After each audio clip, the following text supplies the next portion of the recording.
We did. We made it, folks. We made it. My name is Dave McRae. This guy's Tony Michael over there. It is Monday, December the 2nd, 2019. It is 9:09 p.m. Eastern Standard Time, and this is episode 47 of Two Dudes and Some Feces. And we are watching The Exorcist tonight, director's cut. Now I can hear myself. I can hear myself a little bit. I think in Tony's headphones a little bit. I don't know if are your headphones. You can hear yourself, and you can hear yourself in my head. That's fucking trippy. That is fucking trippy. It's because we're watching The Exorcist tonight. Hopefully it'll weed itself out. Hopefully it's not that big of a deal. Now I can't even hear myself. So you know how technology is. Yes, we're watching The Exorcist tonight live. Tony and I over the last few weeks, I guess, have been on this watching live kick, which we'll continue to do for a little bit. And we like to change things up, keep it interesting, keep it fresh. Who knows what else is coming down the pike?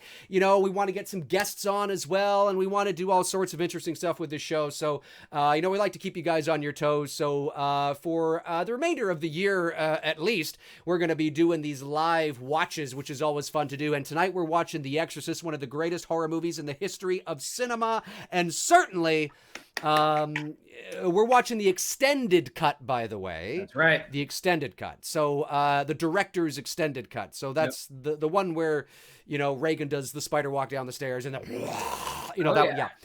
when we're watching. So and Tony and I have it set up where the movie begins where it's a black screen and you begin to hear like this musical score ominously very faintly begin to play. I'm about 5 seconds in on that right before you see the Warner Brothers logo.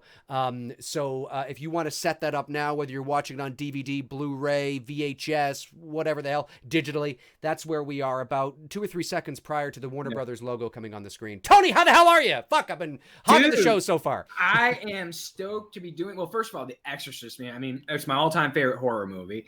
It is my all-time favorite book.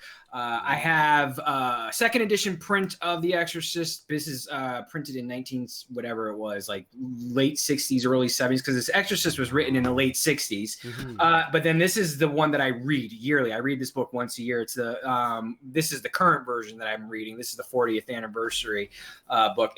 I love the novel. If you haven't read the novel, totally recommend reading the novel because it'll definitely make the Iraq shit make a lot more sense. So gotcha. You know what I mean? Because I know they skim the surface with it in the beginning of the film, but if you read this, it definitely, there's a lot more there. I don't want to spoil it since you haven't read it, but I mean, I know we did a video on this, so I'll just kind of quickly recap. And I know we're going to get a chance to talk about everything that we talked about in that video, which is why I love doing these live watches with you, because now we have the reference point and the things that we've talked about in scenes and how it was made and stuff. I mean, for me, it doesn't get better than The Exorcist. Yeah. No, you're right. We did a whole show on it.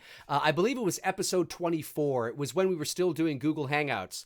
And right. It was Google Hangout. I believe our first show with the new format was I think it was episode 27. So it was 20 episodes ago.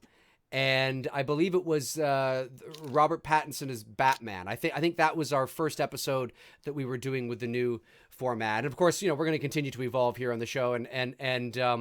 But yeah, so it's been a while. I mean, at least 23 episodes ago was the last time we really talked about The Exorcist. So you can never talk too much about The Exorcist. No, it's the greatest horror movie of all time. I mean, you have to be an ignorant moron to sit there and argue how The Exorcist is bad. And I've had people do that, but I'm like, okay, explain to me, how is it bad? You know what I mean? And then yeah, I mean, certainly for me, it wouldn't necessarily be my favorite horror movie of all time, but it is without a shadow of a doubt one of the greatest horror movies ever made. I mean, It's just, and there's so many different layers to it as well. I mean, I'm not a religious person at all, but certainly I can appreciate the religious overtones and undertones. Actually, they're all over the place. And the struggle that Damien was going through as well, and how he had to sacrifice himself. And, it's just the whole thing, with a girl he's never met, because he never met Reagan when Reagan was Reagan, so he sacrifices himself for a girl he's never really met.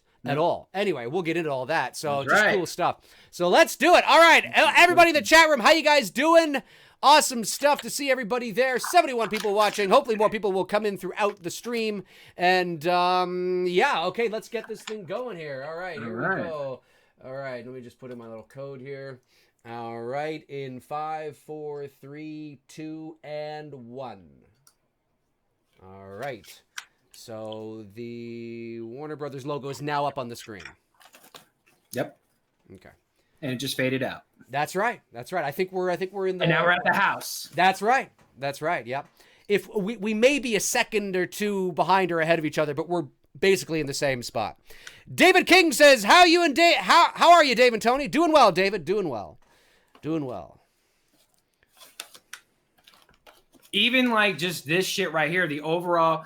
The pan into a nice leading line shot with a couple like walking. Yep. I mean, that's art cinematography that we just don't get anymore. And then with the close up of the nun there, just fucking beautifully done by Freakin. Yeah, I've always really loved when a horror movie uses red text on a black screen.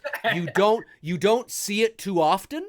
No, but I love it. Like I think The Conjuring. I love the opening of The Conjuring too. You know and then the text rises up, on the screen, and I love that. That was Juan did a great job with that old school ethereal sort of thing with both Insidious and The Conjuring. And I mean, if you didn't know that The Conjuring and Insidious were made in the last 10 years. Just by the opening credits, you would think you were watching something from the 70s. Like no, for sure. He was honoring this style that we're watching now, that old school ethereal sort of, kind of feel. Conjuring is the closest film in a long time, like you just said, to give you that old school aesthetic look to filmmaking and especially horror movie filmmaking. Yeah. And I believe they shot on location. Yeah, they were in Iraq here. Were they actually in Iraq, or were they in Jordan or somewhere similar? 70s, so everything was so cool at the time. It wasn't like it is now. It's possible they might have been shooting in Jordan or something that just stood in for Iraq. Maybe the chat room will let us know, or the viewers after the fact. If we're wrong. You're wrong, man. Excuse me. We love you guys. Let's see here. So you're starting to tell me, how did the stream go with Miko? Oh, it was good. It was like I said, I unfortunately had to have Cecil and Miko up in the screen together, which I didn't want to have. My intention, because we started to use Wirecast, and my intention was to have me in a window, Miko in a window, and Cecil in a window, like 3 of them. Yeah. And then the stream fucked up. It seems to be okay right now. Keep your fingers crossed. So we had to move over to OBS, and then something was messing up with Skype, so I had to bring them in the same window. So they were both kind of small, especially if you're watching it on your phone, but it did the trick. The audio was great, so that was good. And we talked for about 3 hours. We shot the shit, talked New Nightmare. Like, man, 3 hours, that's a long stream. It was. We talked New Nightmare. Miko took some questions about his career and, of course, his acting, and then we took some about the film and all that kind of stuff, and it was great. We actually talked for probably about another half hour or 40 minutes after the stream was done. We were just laughing and shooting the shit. Oh yeah, it was great. So we're at the scene here now where Father Marion, isn't it? Father Marion? Yeah, Max Vaughn. Max von Sydow. Who, by the way, was like no more than like mid-30s when he made this, playing like a guy who I think he was, like early 40s maybe. Yeah, he was not as old as the makeup on him, whoever did it did a phenomenal job to make really him, great job. What, 80? Would you guess his character's age? No, I would say late 60s, early 70s. Yeah. Late 60s, early 70s, I'd probably say. What's interesting about this, too, is that I remember being younger and seeing Max von Sydow and how old... And I was like, oh, that's a beautiful shot. It's a beautiful shot. And being like, fuck, Max von Sydow, because of The Exorcist, and arguably The Exorcist is one of his most iconic roles where he's done a lot of shit. But because he was made up to look old in this film, there's so many people that have always had a recollection of him being old. So it's like Max von Sydow is one of those characters that you just remember is always old, you know, because of this role, which is kind of funny. Yeah. Holly Klein is here. Hey, Holly, how's it going? Hey, Holly. The James Wood scene from Scary Movie, yeah. Oh, I haven't seen that movie in years. What happens again in that? She was just talking about how she can't watch The Exorcist without thinking of the Scary Movie 2 scene with James Wood. Oh, I haven't seen the opening there where, yeah, that's funny where they're doing the parody of The Exorcist. Okay, yeah, I'll have to. I don't think I've seen Scary Movie 2. And what I love about this as well is the authenticity that this brings to the location. One of the things that, and I understand why they do it. I do. But anytime, you know, if you're shooting at, you know, in a foreign location, or maybe you're not, maybe you're shooting, you know, on a sound stage. It's supposed to be, you know, Iraq or something. But if you are supposed to be in the middle of a foreign country where English would absolutely not be the first language spoken there, I think it is almost imperative that you use the native tongue and you use subtitles for your English audience. Absolutely. Because it brings a level of authenticity. I really like that when films do that. And I understand why some films that don't do that, they'll suddenly have everybody speaking English, but only with an accent or something. I get it. But anytime you can do this, yeah, I like that. Oh, for sure. Absolutely. Anthony Alcarez says, Dave and Tony, do you guys consider Die Hard to be a Christmas movie? I do. Keep up the good content. I actually don't consider it to be a Christmas movie, but I think Tony does, right? I do. We are at odds. Not odds, but just, you know, like Christmas fun, because, you know, Christmas is kind of an undertone to the movie, but you know, it's not in the traditional Christmas, you know, like a Santa Claus or a Rudolph or It's a Wonderful Life. Or in order for Die Hard to be a Christmas movie, you have to stretch the rules of what a Christmas movie is. Pretty much. That's what it is. Yeah, and I mean, at one time, somebody somewhere at one time thought it would be funny to start saying, because they happened to notice that, you know, they made a joke somewhere and it just caught on because it was funny. You know, it's funny. Again, like, I love the composition there, that just like the methodically thought. I mean, that's planning. Oh, yeah. Like every shot is calculated. The leading line of the guy's praying and he's walking the frame and utilizing that rule of thirds. I mean, that's art, man. This is the shit that I tell you guys about all the time when we do these streams. Like, this is how I study photography and film. I mean, I watch what these cinematographers are doing. Look at the perfect leading line here as Max is walking through, you know, this crowd of people, but it's center framed and you see the line, you know, of this tunnel that he's walking through, and then it's continuing in that's one. Right. I mean, that's right. Yeah. You don't see that type of artistry anymore in filmmaking. You know what I mean? Yeah, 100%. Kubrick, obviously, you know, he always did that shit. He was always perfectly framing his shots. But, you know, it's just because, you know, movies are made at a faster pace today. You got to get it done. It's like less art, get it done. And I just think you lose a lot of quality in your movie filmmaking by doing that. And I get it, it's a business and I understand. Well, I think, I mean, you know, it depends on the film, but I think like with my style, I've noticed, and obviously I've never made a major Hollywood film, but whenever I go out, whether I'm writing It's Me, Billy, or I'm making those little short experimental Halloween fan films, or whatever the case is, I always find myself I'm a very not pensive, but sort of like a very calculated filmmaker, and it's because I really like setting. This is going to sound funny because it's such a cliche with me now, but setting the mood, like really getting the people to feel like you're really there at a location, and you do that by taking your time with your shots. Now, obviously, you can't take all the time in the world because you don't want to have a 5-hour movie, but certainly setting the stage, establishing shot. Negative space there with Max. You know what I mean? That yes, exactly. Exactly. Close up, like, I mean, yeah, and I get, right. You're totally right. They don't have the time to do that, and I get that. I just think it's a lost art that I wish, we'd see more of that. I know his name did with Hereditary. There's a lot of that. Oh, yes. Well, it depends on the movie, right? And if the story lends itself to that. I mean, obviously, you're going to see more of that with horror movies, these kinds of, horror films with,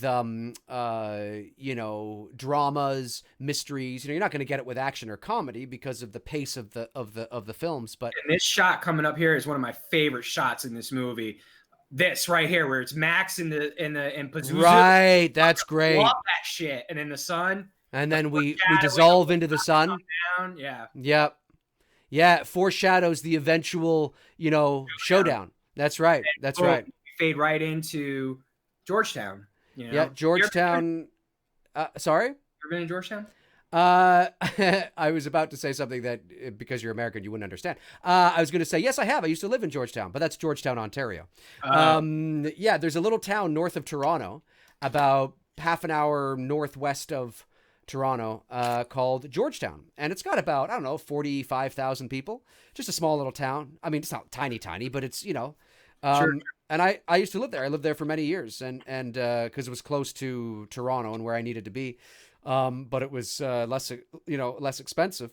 So it was, although everything around here is really expensive. But so yeah, but I've not been to Georgetown, Washington, isn't that?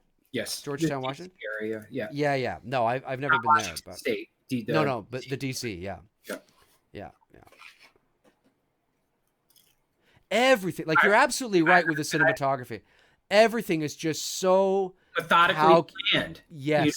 And yes, if you're a photographer, you're seeing everything they're executing here, like the framing of shots. That you look at the banister. It's a leading line shot with her walking into a rule of thirds frame, which ends up being a close-up center frame. Boom. Now we're on to Reagan. Yeah. It's and I get it. Because of film costs, or not film in the film sense, but movies cost money to make, and I just think you lose the quality.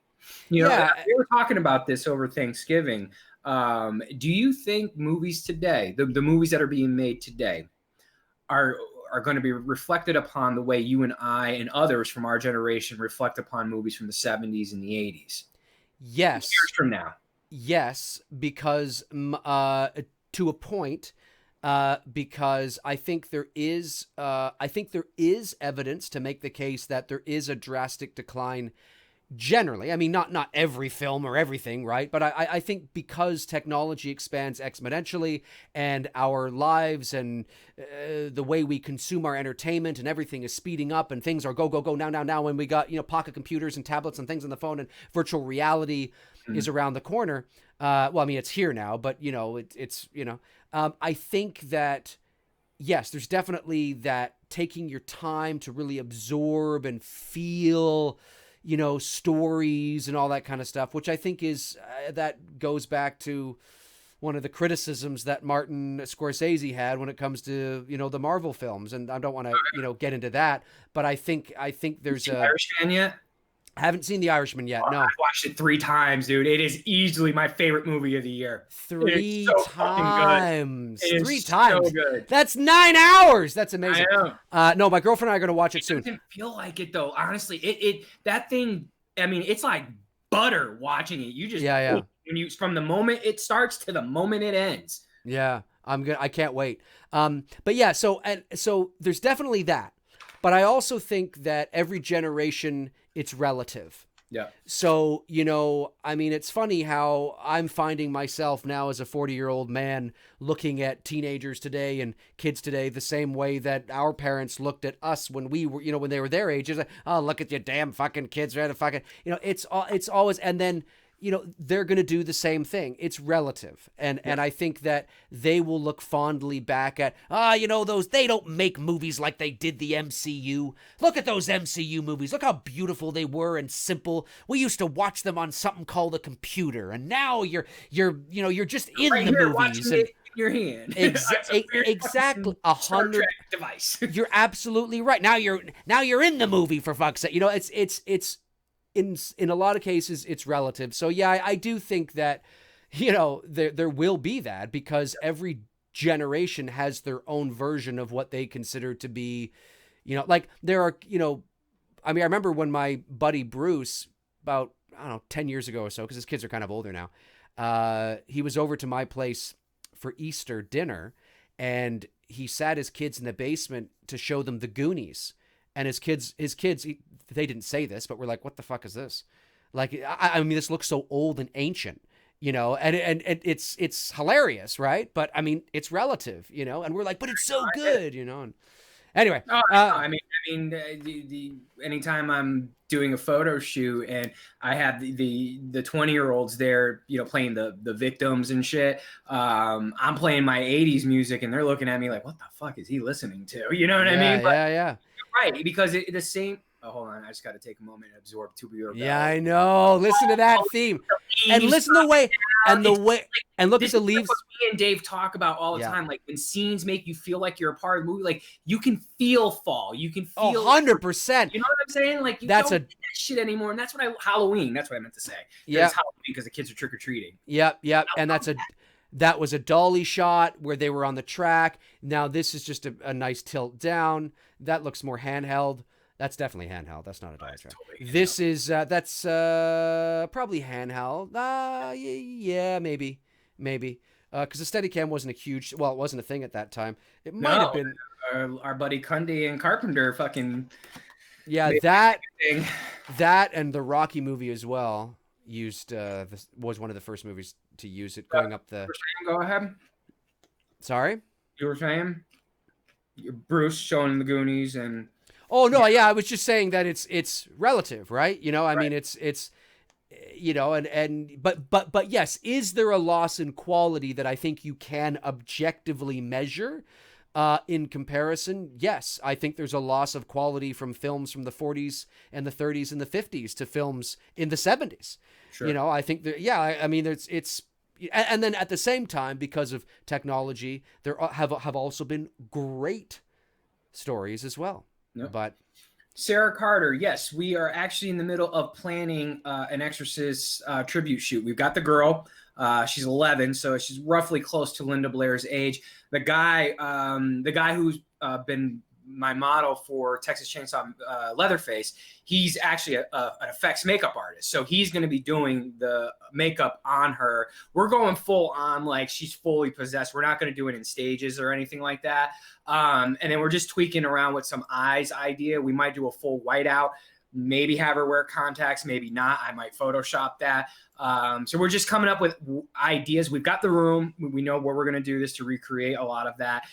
It's not, I don't know what I'm going to do as far as priests go, because obviously I don't have a big ass budget to get someone to do a, you know, look like Max or whatever. So I might take some liberties. I may do it without a priest.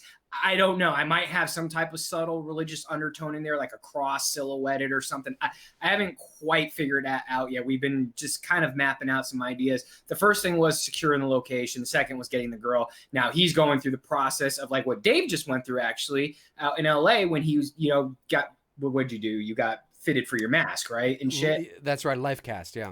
Life cast. That's what he's now doing for the girl. My makeup artist is doing the life cast on her, and then cool. We'll do a full-on Exorcist shoot. Nice. I can't wait to see that shit. There was a scene we just passed here a couple minutes ago with no, yeah, Campiagn, goddamn blithering Nazi pig. No, the scene just passed a couple seconds ago. I love the scene. It's very quick, but it's so important, where Reagan and her mother are play fighting on the ground. And it really shows you the bonding and the relationship between mother and daughter. It's very quick, but it's enough to get you to feel a little for their relationship, to care about not just them as individuals, but them as their relationship together. And that's important. That's a very important scene, because if you don't care about not just Reagan as a girl, but care about the mother's angst because of her daughter, like if you don't buy into that relationship, then the movie doesn't work. Yep. And Oh, 100% agreed. now, of course, we're here where Damien has come home to his mother, and yeah, the cinematography is beautiful in this, and Damien is struggling. I mean, he has his own, no pun intended, demons Demons that he's fighting, and I mean that's this is what's his name, Jeremy. Oh fuck! What's his last name? Chat room will help me out with that. I know his name's Jeremy. Yeah, is he? I think he's dead now, isn't he? Jason or Jeremy? I think he's dead now, isn't he? I think it might be Jason. Fuck! I always screw his name up. Yeah, I think he's dead now. I think you're right. No, it's not Iron. Jeremy Irons. Jason Miller. See, I tell you. Jeremy Irons. It's Jeremy Irons, ladies and gentlemen. Yeah. Holly, will you have her walking backwards down a staircase? Well, I'll tell you this much. She's a gymnast. So we've got a lot of ideas on what we're going to do with her. As long as no one gets hurt, that's, the most important thing. Right. Right. But the girl is a gymnast, and we've got some contorting ideas. Cool. That she can physically do already on her own. So that's right. DMT Infinity says, Dave, are you reading comments right now? We are. The chat room is open. It's always open all the time for these live things. If you want to send in super chats, feel free to do so. If you want to ask questions, feel free to do so. Now, keep in mind that Tony and I are also watching the movie, so we're gonna answer and comment as much as we can. But yes, it's open. Feel free to say whatever you want to say. Dimmy. Come on, Dimmy. Come to your mama. Come to mama, Dimmy. It's great. I love it. The authenticity is fantastic. It's fantastic. If that ain't a paisan, I don't know what is. Yeah. But I really like Damien. I've actually grown. I think Damien's my favorite. I think he's my favorite character in the movie. Oh yeah, for sure. He's definitely the hero. But not just that. It's just you're right. The third one, right, with George C. Scott. Didn't he have like a cameo or some shit? He might have. I haven't seen the third one in years. Third one in so fucking long. He might have, yeah. He is the hero, but what I like about his character is he's just a layered character. Yeah. He's not just a priest that comes along to save. Now, granted, this is based on a book, so obviously it's not just but I mean he's a layered character. He's not just. It's not that he's. You see, this is what's so great. Like, I understand that in order for there to be an exorcism, Yeah, you kind of need that. It kind of goes with the title, right? You need the priest. You need the Catholic Church. I get that, but it's not just that he's a priest, because if he wasn't, see, here's the thing. If this is it, if Damien wasn't conflicted with the demons that he himself was struggling with, he may not have made the choices he made that night in the room and saved Reagan. Yep. Now, Reagan still may have been saved, but it might have been some other way.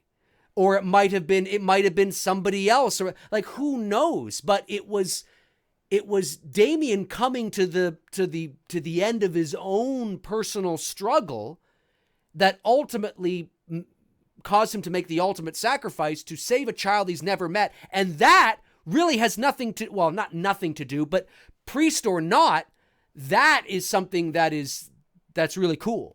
Mm-hmm. And that is why I think he's my favorite character in the movie, because he's so layered. I mean, everybody loves little, Reagan and fuck me, and all. Yeah, okay, that stuff. Yeah, okay, cool.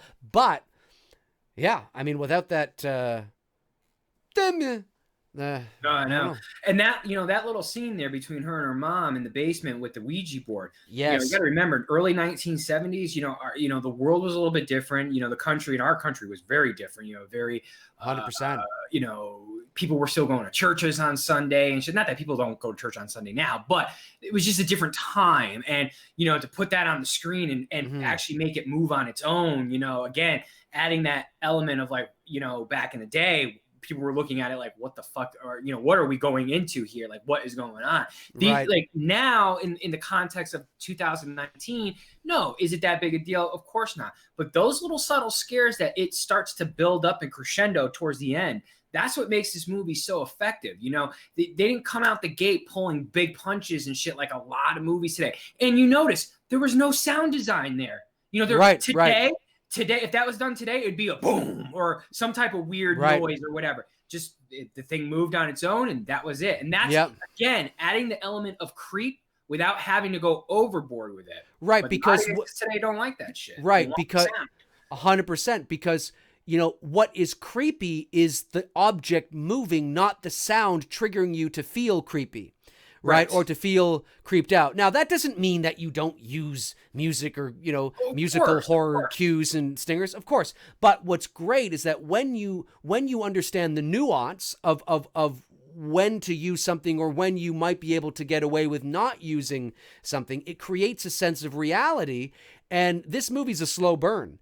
And it's insidious, and you really, like, even right now with, the mother and, how she's talking to Reagan in bed. I mean, you really feel their relationship, and when that Ouija board, when that thing moved, if that happened to you in real life, there would be no music that comes into your ears going, boom, boom, boom. It would just move. So it creates this sense of, it's almost eerier, if I could use that, or No, I get what you're saying. Say totally. That because it feels real, and The Exorcist. There's many points in The Exorcist that feel very organic that way. Such a good tune. Very good tune. It's a good song. And I love this conversation here that he has with the priest about losing his faith. Yes. That's right. It's again, because when you foreshadow it to where he's got to find his faith again, he finds it in that moment when he saves Reagan's life towards the end of the film. Exactly. Blu-ray Addict says, "What are your guys' favorite horror films of 2019 so far?" Well, I don't rush out to see every horror movie that's released because I haven't seen Dr. Sleep yet, so I haven't seen it either. I don't think. Now that's not because I think it looks like crap. It's just I haven't got around to it. Same thing. I haven't had a chance to go and see it. You know what I did watch? This is not. I don't know. The Blu-ray Addict would be my answer. But you know what I did watch on Netflix the other day, which I haven't. I guess I was just I guess it was late, and I was just trying to find something to wind down with. I watched the first two. The remake. The B horror movies, I Spit on Your Grave. Man, oh man, that's some. I know I might get some shit for this, but that's some violence right there. I think because of the amount of fun that I had with it. Again, this is Happy Death Day 2, but that was more of like a comedy than a horror film. It was black comedy horror, so I don't know. Yeah, like the movie House almost. Yeah, you know what I mean? So I don't know if I want to count Happy Death Day 2 in that one. I had fun. I know people are going to give me shit for this, but I had fun with Annabelle Comes Home. I thought it was a good, fun adventures and babysitting type horror fun movie. I didn't have any issues with it. But in the context of I haven't seen Dr. Sleep yet. So, you know what I mean? So it's like you got to put that in the context because that could be my favorite. It was all right. I'm still a fan of Chapter 1 over Chapter 2. It. Same with me. 2019 has been a weird year for movies. Like my two favorite movies of the year has been Once Upon a Time in Hollywood and now, without a doubt, The Irishman. I just my two favorite movies I would say in the theater was Alita this year. Alita was this year, wasn't it? Yeah, I think it was. Yeah, it was early. I loved Alita. I thought Alita was great. The Joker was absolutely fantastic. Joker, yeah. Absolutely brilliant. And yesterday I saw Knives Out, and I thought Knives Out was brilliant. I thought it was fantastic. It was great. Have you seen Peanut Butter Falcon yet with Shia LaBeouf? No. Very good film. Like, okay. someone recommended it to me, and I was like, all right. And I'm watching it, and I'm like, holy fuck. Like, he's a talented dude. He is. And here's the thing. It's a fresh story. It's an original story. Yeah. But you know, it doesn't fall into today's agenda with movies that get pushed to the forefront, like the comic book movies. But if anyone in the chat room hasn't seen Peanut Butter Falcon with Shia LaBeouf, fucking seriously, buy it. Like, just buy it. Don't even rent it. It's that fucking good. Right. We're at the scene now where the mother's going up into the attic, and she is. I like that scene when she's in the attic too. The lighthouse. That was another one. That's probably that's I haven't seen that one yet. My top 5 for the year would be Irishman, Once Upon a Time, Joker, The Lighthouse, and Peanut Butter Falcon. That's my top 5 for 2019. Yeah. It's been a weird year this year. Like, I don't even know if I'm gonna go see Star Wars in the theater. I'm gonna wait to hear what everybody has to say first, and then I'm gonna see it. You know, what's funny is Peanut Butter Falcon. They're thinking of making a sequel called Peanut Butter Sandwich, and no, that's so fuck. I know, it's really lame. Wah wah wah. Peanut butter sandwich. Can you imagine? Be fucking amazing. Yeah, this is great. I love. And again, what's great about The Exorcist? It's not the only movie that does it. There are other horror movies that do it, but what is great, one of the things The Exorcist utilizes is are scenes where you expect something to happen and nothing does. Exactly. And it's not a disappointment. It's all part of the nuance of the slow burn and allowing you to feel creeped out, and you know, it feels real. Like she's here in the attic with the candle. The subtle noises in the attic. You know, it's not like, see, again, and here comes the that's great with the things at the flame. And again, not a very big loud sound, but just enough. You know what I mean? Like, again, like in 2019, you're gonna have music overlaid to the flame sound, overlaid to the sound up in the attic. You know what I mean? Like, much. Yeah, I agree. You know, the more I watch this movie, I always find new discoveries with this. The sound design is just so very simple and subtle, but effective with the sound of the bell. And you can hear his footsteps as he's walking up, carrying the flowers to the chapel. Just very subtle, not overdone. That's one of the big things that, again, that I miss about movies. And someone said here, what makes The Exorcist, what was the question here? I found it. Where is it? I lost you. What keeps The Exorcist aging beautifully? Everything that we're talking about here. The cinematography. When you watch the priest walking in, he's perfectly framed, center frame, nice leading line shot, and then boom, moving up to the altar with it and everything. And, obviously the reveal that we're about to see here. These are... this is why this movie's, aging beautifully, because they don't make movies like this shit anymore. Yeah, well, I mean, it's very well shot. It's a story that is, I don't want to say, it's just it's the pacing of the movie. It's it's well paced, it's well shot, and it utilizes the authenticity of everything feeling sort of real. It doesn't feel gimmicky or overdone or sensational, and there's Captain Howdy. Yeah, that's right. I believe that was something that was added in, right? That's part of the director's cut, yeah. And I don't even think that's needed.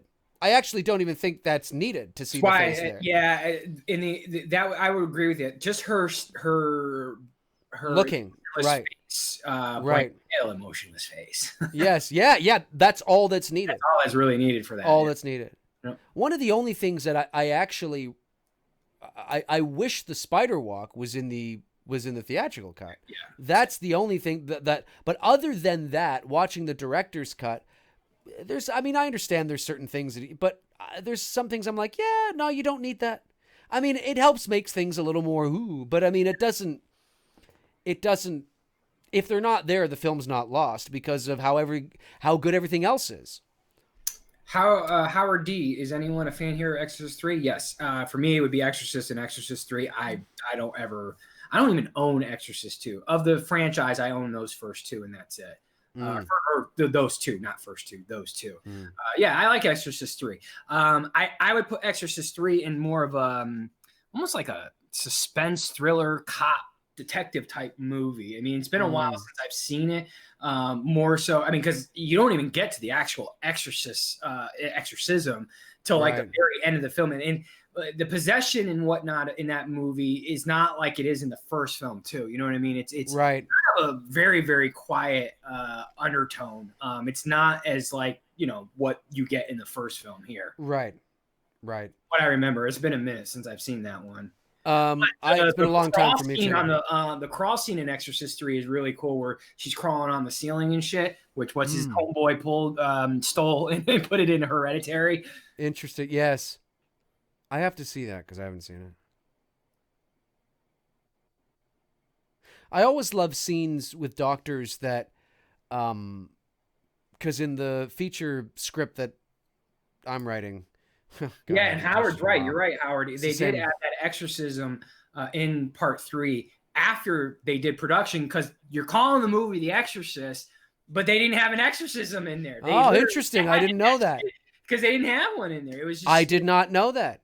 But it's kind of one of those forgiven movies, because it's really, and one, Scott is George C. Scott. He's awesome in that movie, and he's almost awesome in anything. I mean, he's great. He was an amazing actor. Yeah, another great legend. And it's just, I know they call it Exorcist, but you could have called that. I think, weren't they going to call it something else too? Howard got my back. He'll tell me what they were going to call it. They were. No, they were going to just call it whatever the subtitle is, I think, for The Exorcist 3 or something like that. And then they had Legion. Right. Thank you.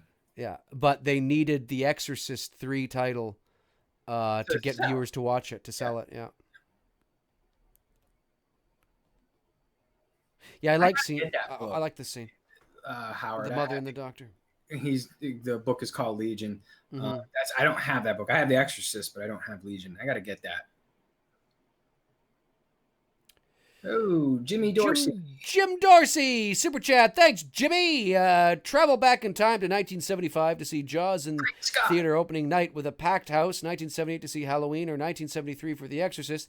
The genie only gives you one choice. Which would you choose? Oh, I would go back probably out of those three.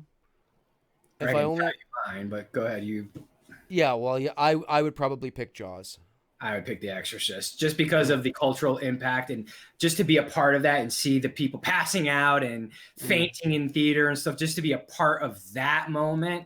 I picked Jaws for similar reasons. Yeah. The blockbuster hit, the first blockbuster. Yeah. Like the cult that changed the way films were made and became the highest. I mean, it was unbelievable. The Exorcist Scream pulled an Exorcist, because Scream didn't come out until like 20-something years later. Yeah. But Exorcist was released in December of 3. Was it? I didn't know that. Yeah. Yeah, I think if I'm not mistaken, if I remember correctly, I think in fact it's December 20th, same day that Scream was released. Oh, interesting. See, we talked about this on the show that we December talked about. 26th. I'm sorry, December 26th, 1970. Oh, wow. So like almost at the very end. Yeah, almost at the very end of the year. Wow. Yeah. You know, we talked about this in the episode where we talked about The Exorcist. But, you know, this is the reason why. And, you know, I'm demystifying, and I'm not taking anything away from The Exorcist, but I know that Tony and I see eye to eye on this. But if you're going to look at this as objectively as possible, you have to demystify certain things, but that's not a bad thing because it's relative to the time. Yep. And the reason why it was dubbed the scariest movie of all time and used in the marketing and all that kind of jazz is because, you know, I mean, kids today, or if you're watching it for the first time today, you might not think that. You might go, oh, this is, you know, whatever. But it's because of, in 1973, and I'm not a religious person, but I definitely know that because, you know, it was a no one had seen anything like this to this degree. And there's a lot of people who take their religion, and I say this with the utmost respect, very seriously. And to see a movie like the world of 1973, right now in 2019, obviously, Christianity and it's still there, it still exists, it's still very big, but it's not predominant like it once was. Right. And there are far more people questioning things, and there are far more people feeling okay to question things and to ask things, because I'm one of them. I grew up in a Christian house, but now I'm kind of like, well, yeah, not that I don't believe. I believe, but I question a lot of things. And I don't think there's anything wrong with that.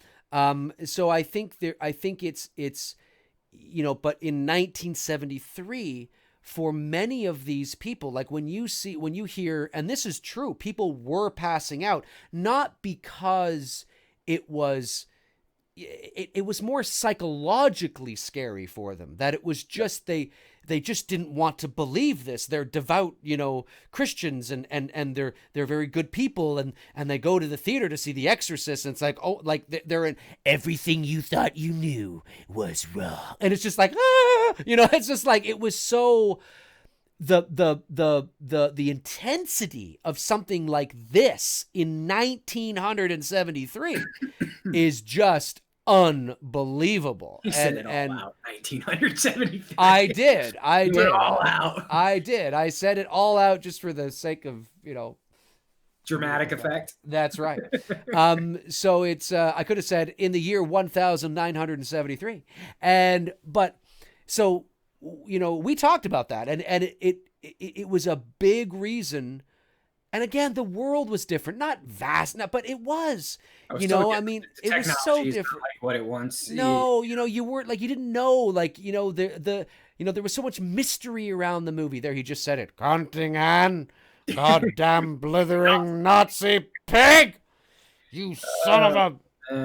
No, but it's true. I mean, it really, everything you're hitting on is, and speaking as, like I said, someone who grew up in a Christian house, I don't question, do I believe in God? Yeah, I believe in God. I'm not a fan of what man has turned God into, and the mainstream and commercialization of church, and what the message is being delivered by these churches nowadays. I don't see eye to eye with that, because that's man. That's not homeboy upstairs. He's doing his own thing and looking down at us like, what the hell are y'all doing to each other?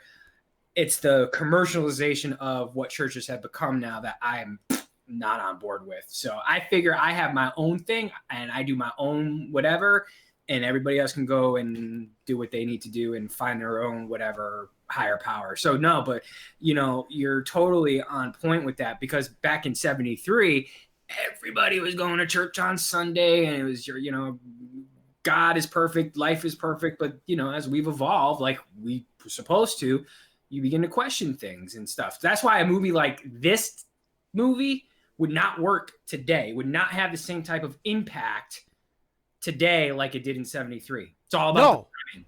About the timing. 100%. 100%. Same with Jaws. I mean, are you scared going to see shark movies today? No. I mean, people were literally, and this is not a joke, people were literally afraid to go swimming. I mean, that's not hyperbole. I'm not saying everybody was afraid, but I'm saying people were afraid. Dave, let me ask you this. Do you not ever, when you're in an ocean, do you not have the Jaws theme music going through your head, and you look around like, all right, is everything cool? Dude, I do it all the time. I do it all the time. I'm like, all right, we good? Yeah. 100%. I was at Santa Monica Beach last year when I was in LA, and I went into the ocean, and the first thing I thought of was, well, I better hope no fucking sharks in here. And dun-dun-dun-dun-dun, yeah, of course. It changed it changed culture. I mean, it was Psycho in the shower scene, Yeah. So we're at the scene now where Reagan has just finished peeing on the carpet, and she's in the bathtub, and her mother is consoling her with a sponge on her back here. And again, further establishing the relationship. Their closeness. That's right. And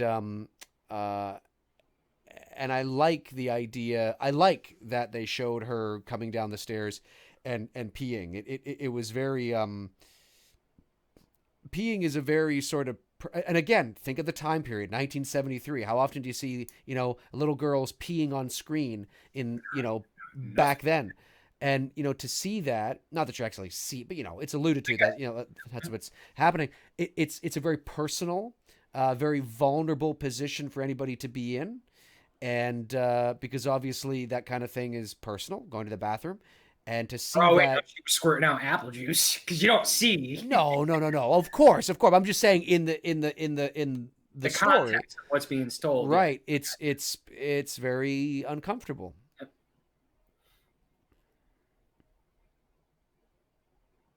I love this first, this is kind of the first, yes, look at this. She just runs up, what the hell? Simple, special, and no CGI. Look at that shot, that low angle shot with the light underneath her too. Yep. That was beautiful. Now, I mean, if you've seen behind the scenes, this is a set. The guys are back there cranking it, but it's just that simple. They didn't need CGI. It's just simple filmmaking creates such a powerful effect. 100%. And that's 45 minutes into the movie, and we finally get our first, what you would consider sensational big thing. Right. Because everything up to that point has been very little. Right. I mean, think about those things, right? Yeah. Halloween, you don't see the Myers mask, with any clarity until 45, 50 minutes into the movie. I mean, it's, when you approach during the day a little bit, but not from a distance though. From a distance. Yeah. Yeah. From a distance. Oliver Mercer says, I personally believe that God is a form of energy that's been misconstrued in its modern pop culture. Interesting. It's definitely been misconstrued. That's for sure. That's for sure. The Manhammer AR-15 says, Jaws is dated though. Mad, boring, and the shark looks terrible. I disagree. I disagree. That one too. Jaws to this day. I mean, that's definitely one we're going to do a live watching for sure. 100%. Maybe next summer, during the summer season. That would be a good one to do. I mean, you're talking about 3 great performances out of Dreyfuss, Shaw, and Schneider. And the powerful effect that, Spielberg's creativity of having Bruce, the shark, fail on him worked in his favor, because that's just, 100%. Maker does, it's not working. What's our alternative? And I think had you seen more of the shark, I don't think the movie would be as effective today. The fact that you don't see it until what? Right. Right. Is when you finally get a really good shot of him. That's right. Well, you do see it when he attacks Mike in the pond. Right. Yeah. But no, it's not until they're way out on the Orca at sea. Right. And I love this. I love this dream. Great. The dream. Oh my God, that's this dream is so effective because it's grounded in reality. This is a dream that people would have. Take the flash of that guy out of there. You don't need it. But this is great. And she's going back down, and you know what that means, right? What's the symbolism of that, folks? She's rising up out of the subway, and then she's going back down. What are the two? What does that mean? Heaven and hell. Heaven and hell. Yeah, that's right. She's going to hell. I mean, she's not really, but that's his dream. To go through. Right. She's walking back down underground, right? It's beautiful, and when you know what to look for, it helps you appreciate those tiny nuances and symbolism that much more. Yeah, but Jaws is great. I think the shark in Jaws looks better than any CGI shark I've ever seen today. 100%. 100%.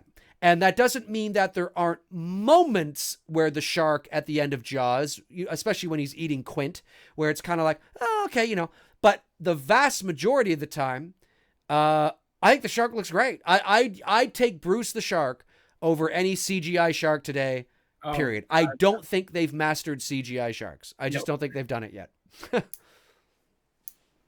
And I love how the doctor is smoking a cigarette in the hallway. Talking to her, you don't see that shit anymore. No, you don't. On airplanes and shit too.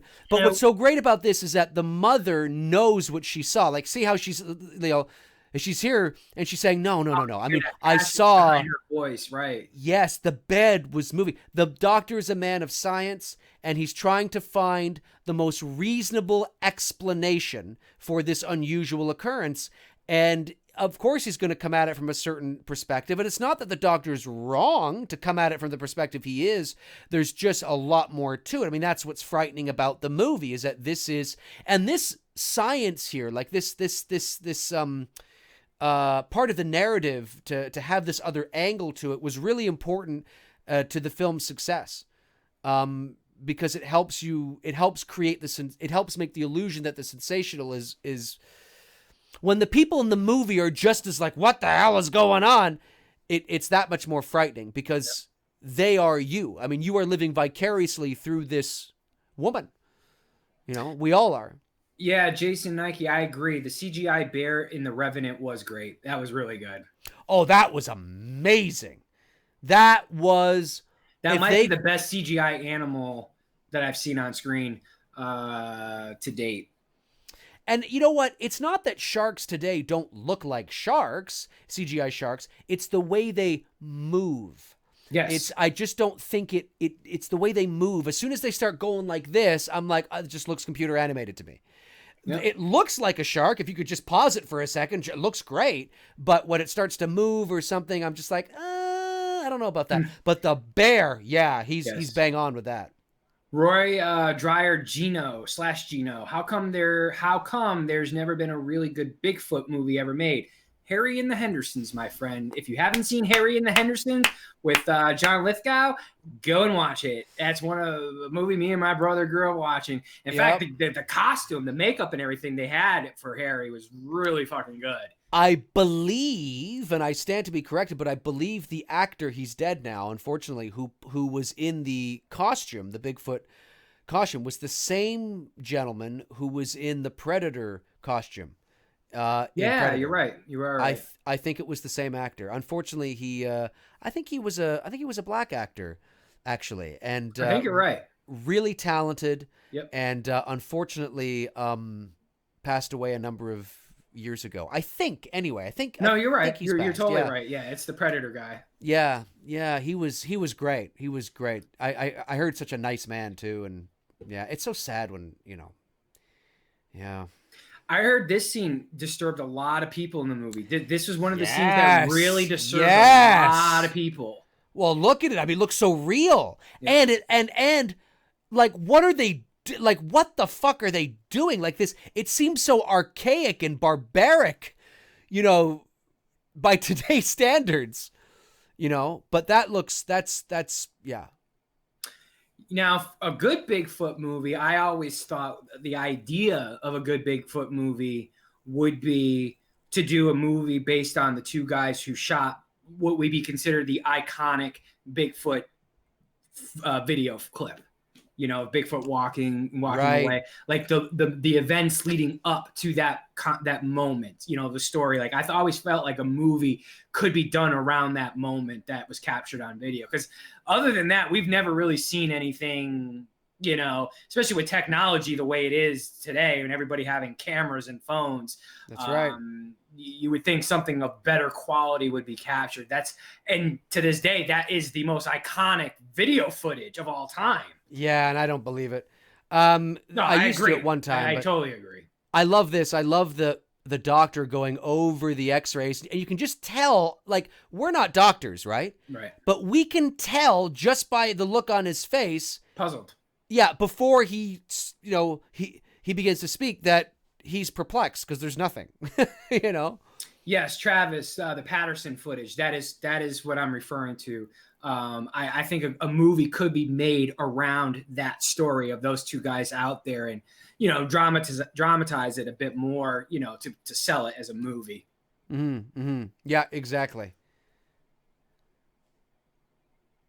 Oh, this is another great. Again, you're into your next. Look at the camera moment. How the camera the sense of urgency. They were on a swing. They were on a swing. Yes, this was a swing because this literally is a soundstage. A swing. The interior of the apartment is a soundstage. Look at this. Goddamn Linda Blair, you Holy trooper. She did that fuck. shit out, man. She did that. And they sped it up. Yeah. I mean, the whole idea, but to go back for a second, the way the camera in the swing, that's great with the white eyes and shit. Yeah. I remember when I first watched this movie, I was like, woo! Yeah, the camera, that sense of urgency that creates that it's like we're one of them on the stairs going up the stairs. Yep. You know, that it was so great. This is just like, what is happening to my child? I mean, people in the theater would be just losing and I love the their slap minds. and how the slap shows up on her face. Yes, yes. The execution of creating chaos and then silence. Yes. You know what I mean? Like, it's that juxtaposition. It's that chaos, and then boom, and you know instantly that some time has passed, and it's just that, yeah, you're bang on with that, Tony. It's just great. Yeah, the entire interior of this apartment here is a soundstage. It's not a real apartment.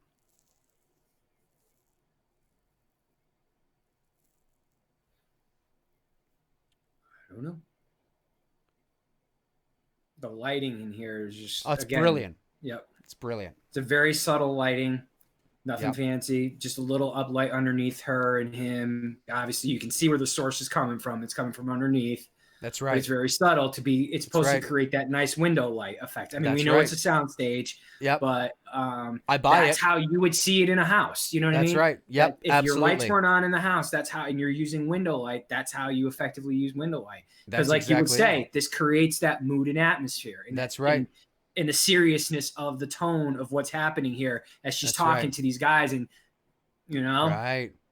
because if you lit it up more so while they're doing this, Yeah. it doesn't have that same effect. No, it doesn't. It's a very dramatic, this dramatic scene. Sorry, the visual nature of the tone of the scene is dramatic because of what it's coming from, and it's this calm, cold sort of, you know, soft light, and I totally believe that that's daylight coming through that Absolutely. window, and it's not. It's a you know, it's a light.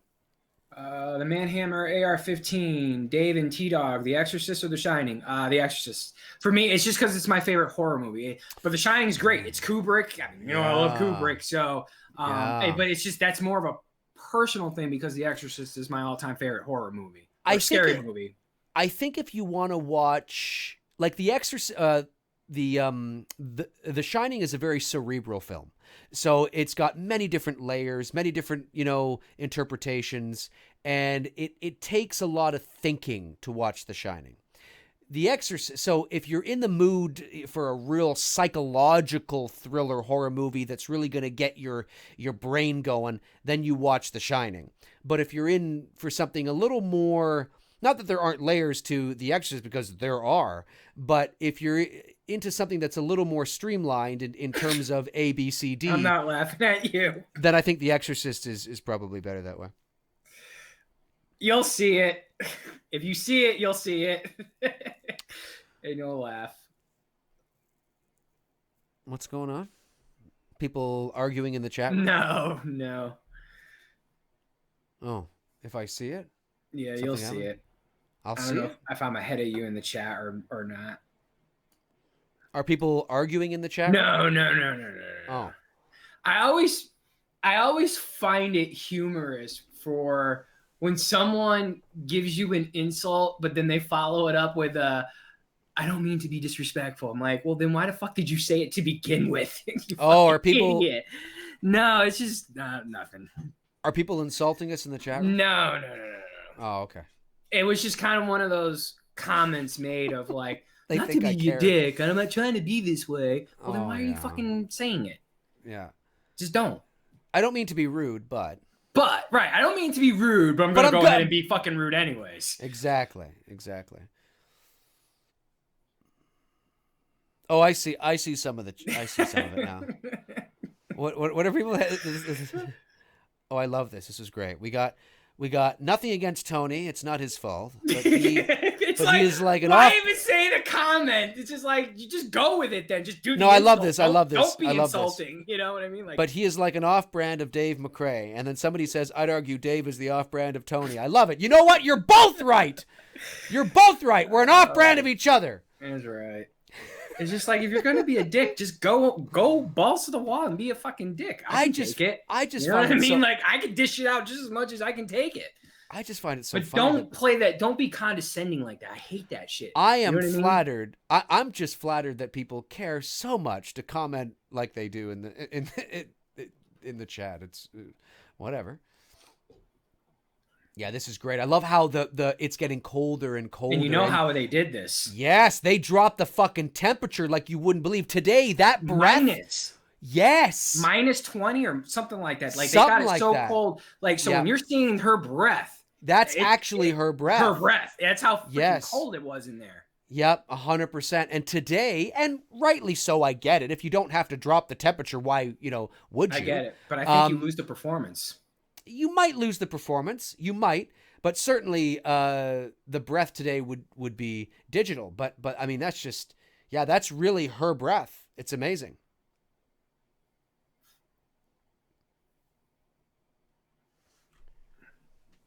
The lighting in this fucking movie is fantastic. The housekeeper woman lady is hot. I knew you were going to say something. I was waiting for it. She's hot. We need more of her in this movie. I think, you know what? Is she? Yeah, she's cute. Yeah, for sure. She is. I think, you know what? I think they should just do a sequel. A direct sequel with just her. Exactly. It's a direct sequel to the original film. It's following her now in her 70s. And, I love her performance right here. When, here it comes. Here it comes. When she finds out her friend is dead and her reaction. But here comes the spider walk. I think it's coming. Yeah. This is fucking creepy as hell. And this was not in the theatrical cut. All right. And I forget why, but I definitely would have kept it in. Here it comes. One of the creepiest. When I showed this movie to it is one of the creepiest scenes I've ever seen in a movie. I fucking love it. Oh my God. Can you imagine just seeing that? Because what is creepy about that is that by all measure, my child should not have the capability to do that. Like, I can't just get on my stairs and do that. Now a gymnast can. But it's not like Reagan was established as being a gymnast. No, I think that was a gymnast, though, right? It wasn't Linda Blair. No, it wasn't Linda Blair. It was somebody else. Yeah. Right. But I'm just saying, in the story, it's established that she's just this normal girl. To see her do something like that, it's the uncanny valley. It's just really awkward and strange. And I agree, Sarah Carter. That scene was definitely way ahead of its time. So that could possibly be why they took it out. I'm sure the MPAA was like, no, all over that. No, the blood coming out of her mouth. I mean, look at what they had to approve that's in the theatrical cut already. I'm sure for 1973, 100%. Somebody was getting paid off at the MPAA to be like, hey, come on, leave this in there. We're cutting out too much stuff. So I agree with what Sarah's saying there. The scene was definitely ahead of its time because this Sarah Carter, yes. Yeah, I'm sorry. I said Sarah Connor. My bad. Sarah Connor. That's awesome. Because come this on here between Reagan and the when she grabs him and stuff, they kept that. That's in the theatrical. Yeah. So imagine, how the MPAA was looking at the scene. Okay, there's this little girl grabbing a dude by his balls. Like, what the hell's going on here? Right. Yep.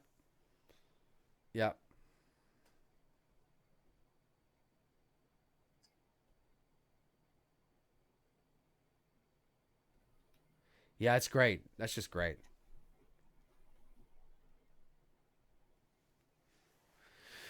I get that a lot, Sarah says. That's okay. I love that look. Come on. I have that T-shirt of her doing the the look when she's looking up like that? Yeah, I have that on a T-shirt. And then she attacks. And wait a minute. Did we just pass the moment where the guy goes... scene! Yeah, the guy went down with the... Our scene. This is the scene we've referred to about 100 times on this channel. This is it. This is the moment. I mean, you feel cold when you watch this scene. You feel that it's a cool, crisp autumn morning. Yep. Damien's out there on the track. Yep. The color tone is that great. Like, if you guys notice on my photos, especially on my new Instagram account, you notice when I have gray, cloudy days, a lot of the color tone of my photos, it's because of this fucking scene. That's it. You look at my photos now, and from now on going forward in this scene, Yeah. This is where Now, my inspiration comes from on cloudy type days, and give you that cool, crisp feel when you're looking at it. And when I'm watching this scene between Damien and the detective here, you just feel a very cool morning. Right. I agree with everything you've said. The colors are muted. It's an overcast day. Now, whether they intended to shoot on an overcast day, I don't know. It may have they may have just lucked out that day, but it is, if the writer and the director and the writer, if it's visualized that this is like, if in the script it says something like, exterior, now of course we see, a bit of sun. So it might have just been, the circumstance. But if it says exterior, early morning, misty, cloudy or something, they may have waited for something like that. Yep. Or it may have just... And now we're getting closer to blue skies here as they're walking. Right. But who knows when this was shot? I mean, this might have been shot on a completely different day. Yeah. Why are we talking about Trump? I'm guessing people want you to do an impersonation. Oh, it's amazing. It's great. I don't even know what the fuck to say, but I love The Exorcist. It's tremendous. Believe me. It is my favorite movie. It's the best movie ever. I watch it all the time. It's tremendous. It's amazing. It's fantastic. I saw who was some famous actress with your boy not too long ago. Trudeau. Who was it? Who was hanging out with your buddy? My boy. Yeah. Your boy. Yeah. Me and Trudeau. We're You guys are BFFs. We're tight. Oh, we are, man. We hang out all the time. Yeah. We go dancing. He says we go dancing. An actress? I don't know. I have no idea. I hardly watch the fucking news. The last day breathing in eternal snow. Well, that's a very dark. His hair is a new Pokemon. Oh, you mean Trump? Yeah. Well, yeah. I love the guys playing tennis. Look at those tennis shorts. Now, this actor playing the detective, he was a, I don't know if I'd call him a legend per se, but certainly very well known. He comes from the old studio system, right, of Hollywood? He does. Well, the studio system of Hollywood ended about late 70s. It ended. Like the contract players. And but yeah, he was in the original 12 Angry Men, among many other classics. He was great. The studio system, in regards to what Tony and I are talking about, for those of you that may not know, is that at one time and for many years, the studios, if you were an actor, and let's say Warner Brothers believed in you, you would sign a contract with them. You would only do movies produced by them. They would pay for your training, your headshots, your, all that kind of stuff, because they were in the business of, molding talent, of creating talent.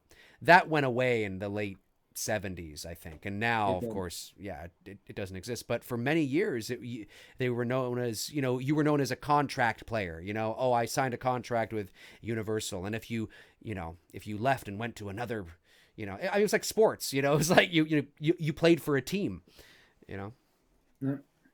That's the Cliff Notes version. DMT Infinity. No, I do not have I have a YouTube channel, but I don't post content on there. I stopped making videos forever ago. I have 2 Instagram accounts, and that's where I do all my fun shit and create my own content there. Yeah, and his Instagrams, as you can see, right under Tony's window, he's got his main channel, I guess not a channel, main page with all my horror stuff, and then I created a second page here just to continue creating content, keeping the chops fresh, just general photography stuff, which actually you guys have already got me over 1,000 in a week, which is really cool. That's awesome. And you guys have been very supportive on that. It's very country, Georgia, just stuff that I don't know how to describe it. It's just things that I find appealing to my eye and photograph in a cinematic style way. Right, It's right, the exactly. best way I can describe it. Yep. I love this. I love how we have this group of scientists, doctors, you know, and they're just as perplexed as the mother is. This is so important because this shows especially back then, but it's all, I mean, you know, with Pope Francis, he's becoming a little more of a liberal pope. When I mean liberal, I don't mean politically. I mean, he's, you know, lax, you know, he says things that no pope would ever have dreamed of saying 40 years ago. You know, talking about God and gay marriage and all this kind of thing. Pope Francis seems to be, you know, kind of hip. Yep. But in 1973, this kind of thing was so important because it shows the contrast between, you know, you have science here and they're trying to figure things out. And obviously that's extremely important. I mean, we wouldn't have the medicine we have today, and we wouldn't have all the technology we have today, and we wouldn't be even having the show that you wouldn't be able to hear us like you do right now if it wasn't for science. But then you have this story about this crazy thing that's happening, and it's just showing that dichotomy and that sort of struggle between the two sides, which has been a struggle, what appears to be for millennia, belief versus evidence, is very important to this movie. True. Holly Klein says, would love to experience this movie on the big screen when it was first released. The crowd reaction had to be amazing. I agree, Holly, 100%. 100%. Yeah. I'd buy the popcorn. Oh, absolutely. Roy, Dreyer / Gino, have either of you been stalked by a nut job fan? I wouldn't necessarily say stalked, but we've had some interesting encounters with some people. Very, very interesting. I'll say interesting for sure. There's some interesting folks out there in the world. That's the best way I can describe it. Yep. Before I started my YouTube, well, I've had my channel for, you know, a long time, but this was about 10 years ago. I was in my basement. I didn't live here. I lived in Georgetown, Ontario. And there's the famous steps. I'd love to visit those steps. Oh, you'd love it. Dude, if you lived closer, if you lived closer, I bet you'd be doing your Exorcist photo shoot on those steps. That's what I'm saying. That's pretty much what I'd be doing. Yeah, that's it. Believe me, the thought has crossed our minds to go up there and do the shoot there. It really has. We have talked about the idea of possibly doing that shoot up there. Cool. How far is it from you? If we were to drive, it's probably 8 hours. That's not that bad. No, it's not. That's why we've talked about possibly doing a trip up there and 8 hours would be like, for me, 8 hours would be like me driving from here to New York City, and I've done that. Yeah, I've actually done that. So and there's enough of us to split the drive that it doesn't have to be one person doing the full 8 hours. Exactly. Yeah. So about 10 years ago, I got an email. And in the email, it said, I'm paraphrasing, but it was from somebody I didn't know. And it was a woman, of course, and she was like, something like, she made it appear that she was interested in learning more about voiceover work. And so I responded and just said, oh, yeah, I'm a bit busy at the moment, but, you know, tell me what you want to, you know, what specifically. And I send that email off to her, and then I go and make myself dinner, and I'm just about to sit down for dinner. So it's about half an hour later, and my cell phone rings. And of course, it's my old Samsung flip phone, because that's what we all had 10 years ago, or maybe 12 years ago now. And I pick up my phone, and it was her on the phone.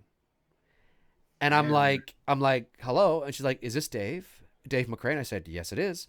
I said, it's so-and-so. I forgot her name. It's so-and-so. I just emailed you. And I was like, and in my mind, I'm thinking, how the fuck did she get my number? And then I realized, well, obviously, when I correspond through email, my phone number is at the bottom of the, you know, of the thing. So she just called me. And she actually was asking me out on a date. And I said, I turned her down. I said that I was only interested in professional relationships. I was single at the time, but I didn't like the approach. It just was a very uncomfortable approach. Yeah, it's creepy. Very creepy. That's so creepy. Yeah, I totally forgot all about that. Yeah. Yeah. So I was polite, professional. You know, I didn't yell at her or anything. I just was like, oh no, and that was it. I never heard from her again. But hey, she's got balls, right? I mean, hey, why not? Well, what's the worst that can happen? No. And that's what happened. So there you go. Yep. Pretty crazy. Robert Kitzmiller. Hopefully I said that right, Robert. If Hereditary wasn't made today, in today's world of blockbuster bonanza, do you think it would be a classic like The Exorcist in future generation? Yeah, absolutely. Because if we weren't in the blockbuster era of comic book movies and stuff, and we were still making movies like The Exorcist, and we were still within that time frame, yeah, it would be a movie that people would revere and talk about 25 years from now. Now, it may not have the same impact that The Exorcist did because, again, we've seen it. You know what I mean? We've seen all the scares and the types of scares that you can possibly do in a movie. But I think in its own right, and I think it will in its own right, be a classic. I think it's one for modern movie-going audience, the young generation of today. I think that's one of those movies like The Conjuring that this generation, young adults and young teens, can look back on 30 years from now, like me and Dave do, with movies from the 70s and 80s. I think like those two movies as a reference example, they're going to be able to say the same thing the way me and Dave talk about certain movies that we grew up with. Yep. It's relative. I mean, because when you are born into an era, that's all you know. I mean, if I was a kid, like, a teenager watching The Exorcist today would be like us in the 90s watching something from, the 30s or 40s. I mean, it's you don't. Now, will that teenager today be able to have an appreciation for The Exorcist when they're an adult like I do now as some of the films from the 40s? Yeah, possibly. Yes. But certainly, it's a different time. I mean, this movie would look ancient to a teenager today. I mean, ancient. Oh, teenagers today wouldn't. I don't think they could make it through this. Some will. There are some teenagers, because you can't put everybody in the same category like that. There are some teenagers who do appreciate old cinematic films. Majority, no. They'd be bored to death. 100%. We're at the scene now where the detective is just in the house looking at the artwork. That's right. Yeah, just kind of rummaging around, doing a little detective work. He's a little suspicious about what's going on. Yes, I do have a girlfriend. Why are we talking about my girlfriend? We did not bring her up. They're talking about your girlfriend. Why are they talking about your girlfriend? Who the fuck knows? I just saw Tony has a girlfriend. Yes, I do have a girlfriend. Yes, he does. I do, very much so. Yeah. I can't wait for our ladies to meet. That'll be an interesting day. Yeah, that'll be fun. Two dudes and some hoes. I'm kidding. You are, and I told her that, and she laughed. I told my girlfriend that, and she thought that was funny. Yeah, she got a good kick out of that. Let me see here. DMT Infinity says, I'm 22 and movies like this are usually my favorite in the horror genre. Well, that's good. That's good. It's good that you're opening your mind to as Obi-Wan Kenobi would say, a much larger world. Have you seen Mandalorian yet? Have you started? Oh yeah, I have. How do you like him? I like it. Yeah. It's not. I don't think it's like, oh my god. But I mean, I think it's good. I'm enjoying it. And of course, how can you not love, have you seen it yet? No, that's why I was asking. Okay. You like it? All right, then I'm going to watch it. I do. If you like it, then I'm going to watch it. Yeah, I think it's a slow burn. It's not a deep show. It's not heavy on like action and all this. It's you're following this character and you're learning more about the world, and it's fine. Like it's interesting, but it's a slow burn, but it's good. Like it takes its time. You feel the environment and the characters, and you build. And each episode actually gets more and more intense, if I can say that. So it's cool. I'm enjoying it. And there's a little character that you may not know about. I don't know. There's I've seen it all. Yeah. Over. I mean, I will say this: the commercialized part of Star Wars, man. I knew that as soon as I saw that thing pop up. I'm like, oh, here comes the merchandise. But I will say this: they have done a good job of creating. He is fucking adorable. I mean, when you watch a show, you're like, yeah, okay, all right, all practical. I get it. They did and yes, they this did here, they yes, were launching it with. Yep. This is all practical. Oh, look at this! Fuck me! Fuck me! Oh my God, it's just so wild.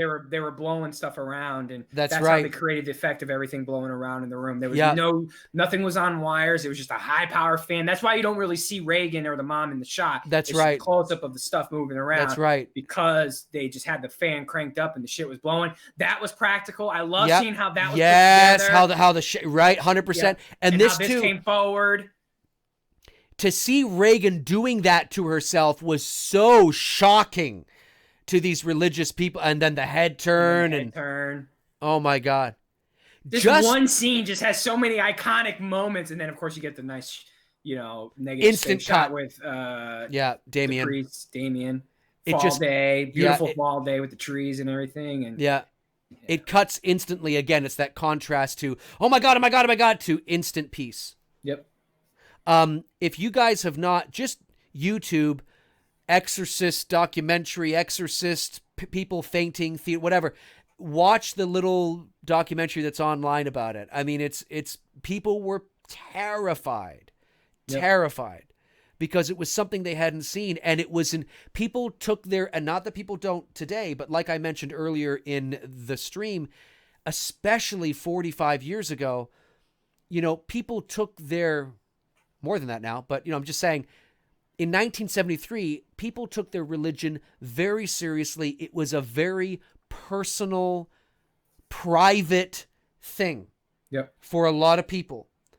And this movie is exploiting that through this little girl. And to see this little girl masturbating, essentially, I mean, not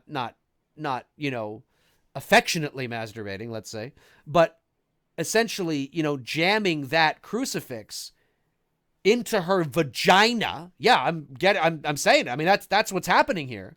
So violently, was so uncomfortable for these people to watch in 1973. It was like, what the fuck is this? And you can bet your ass that the Catholic Church was not happy with this movie. Oh, absolutely not. The controversies that came after this. Oh, my God. Woo-wee. Let's see. Vagina. Her vajayjay. Her vajayjay. That's right. That's what I should have said. Yeah, that's right. You got to be careful now what you say. Kappa. Yeah, that's right. That's Kappa. right. Yeah, Kappa's coming again. That's another reason why I don't do YouTube channels anymore. I couldn't survive on this platform with that Kappa bullshit crap stuff. I don't know. Are we kid friendly? No, we're not. No. None of my YouTube's probably gonna make you kid friendly. none of my videos are kid friendly. I don't upload content. Dave's gonna that have is a $42,000 fine coming his way. No, I'll tell them to go fuck themselves. Is what I'd say. I said, go fuck yourself. Go eat shit. Do it in Trump's voice. Go fuck yourself. Go eat shit. Okay? Just eat shit. Just love it. Eat it. It's amazing. It's fantastic shit. The best shit. The best shit. The smelliest shit. I'm telling you, though, that shit's going to hurt a lot of people. Well, I mean, depending on what happens, I think some people are overreacting. The government is not, listen, this kind of thing has happened before with other things. Could somebody get fined $42,000? Yes, but the probability of all these channels getting fined $42,000 is highly unlikely. That's going to cost the government a lot of money to even just put forward those lawsuits. So it's to scare people, yes, but it's primarily for the channels that they're all like, the problem channels, not everyday channels, and the I mean, it's not saying that it couldn't be, but it's in place to scare you on purpose. And I don't upload content for kids, so every time I upload a video, I make sure it says this is not for kids, and I'll be fine. And anybody looking at my video is going to know, well, this is not for somebody who's 12. Exactly. The guy's dropping F-bombs every 5 seconds. I mean, obviously, so I'm going to be fine. Now, there's certain, because it's the algorithms that detect it, there's certain things, and I'll talk to Tony about this. Actually, I want to, there's something I want to say in regards to a show that we're thinking about doing, that there's certain things that I'll probably just avoid just because I don't want to deal with the headache. Yes. But in terms of what I just upload on a regular basis, I'm not worried in the slightest. Vegas Courier says, Family Guy's the freaking FCC is true again. Oh, yeah, you're right. That's a great episode. I love Family. I fucking love Family Guy. I haven't watched that in a minute. Yeah, I love it.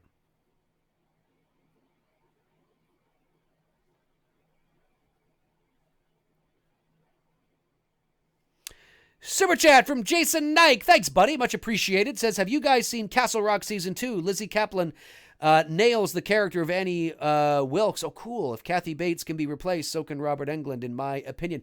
I have not. I haven't even seen Season 1. Same here. I don't watch much TV, I guess is the way or shows or whatever. I'm not a big TV watcher. I love this scene. Oh, I know. Oh my God. Just the voice of the demon. And now I know it's a combo, right? Of her voice, a voice actor's voice, and something else, right? Is it a combination going on here? Well, they've definitely processed it and pitched it down. Yeah. And made it sound more because there's a woman who does this voice, right? It's the woman. Yes, it's a woman. But now this is the first time that Damien has seen. Look at the way Reagan looks. This is the first time Damien is laying eyes on her. He doesn't know her. He has no emotional attachment to her, but he makes the ultimate sacrifice, saves himself, or dies essentially, but saves a girl he never knew. And obviously, he did that because he had regained his faith and whatever. But I mean, it's just, yeah, he's my favorite character. It's just there's the pea soup. Oh yeah, pea soup.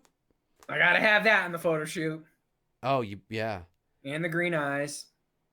That's for sure. The green eyes is definitely for sure. You need to have like a time lapse of somebody puking green soup on somebody. It's like, I am gonna have a time lapse of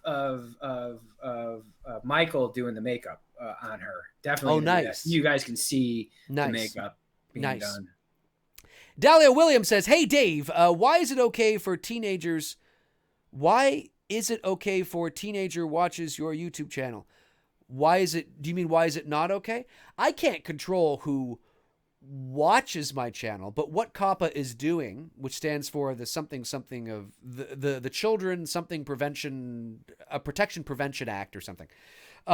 What it's doing is it's about the algorithms. Like my videos will not show up on kids' feeds, and ad revenue will not be towards kids and all that kind. Like I'm not a kid-friendly channel, right.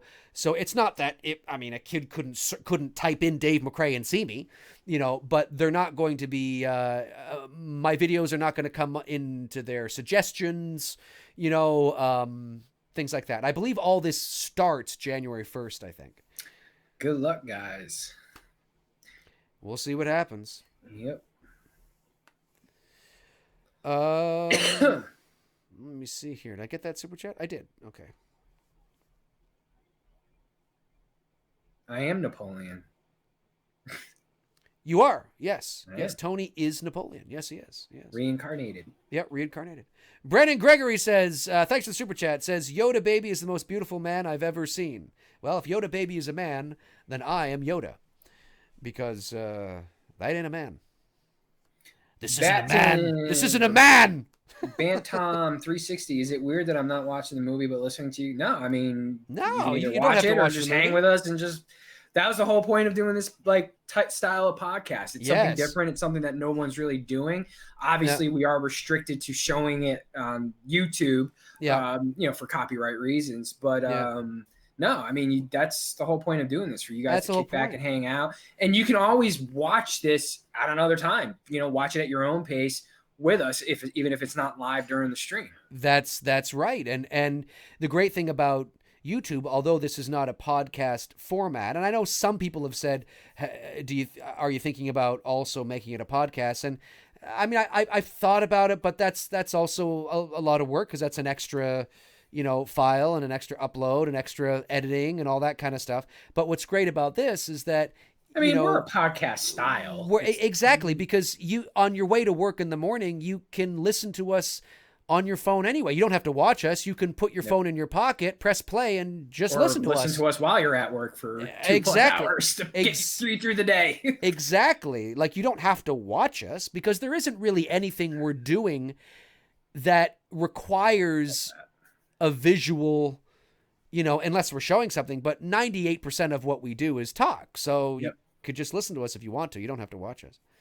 Yeah. Oh, you mean that shot there of the silhouette of her going through the window? Oh, yeah. It's very almost psycho-like. Yeah. I like that.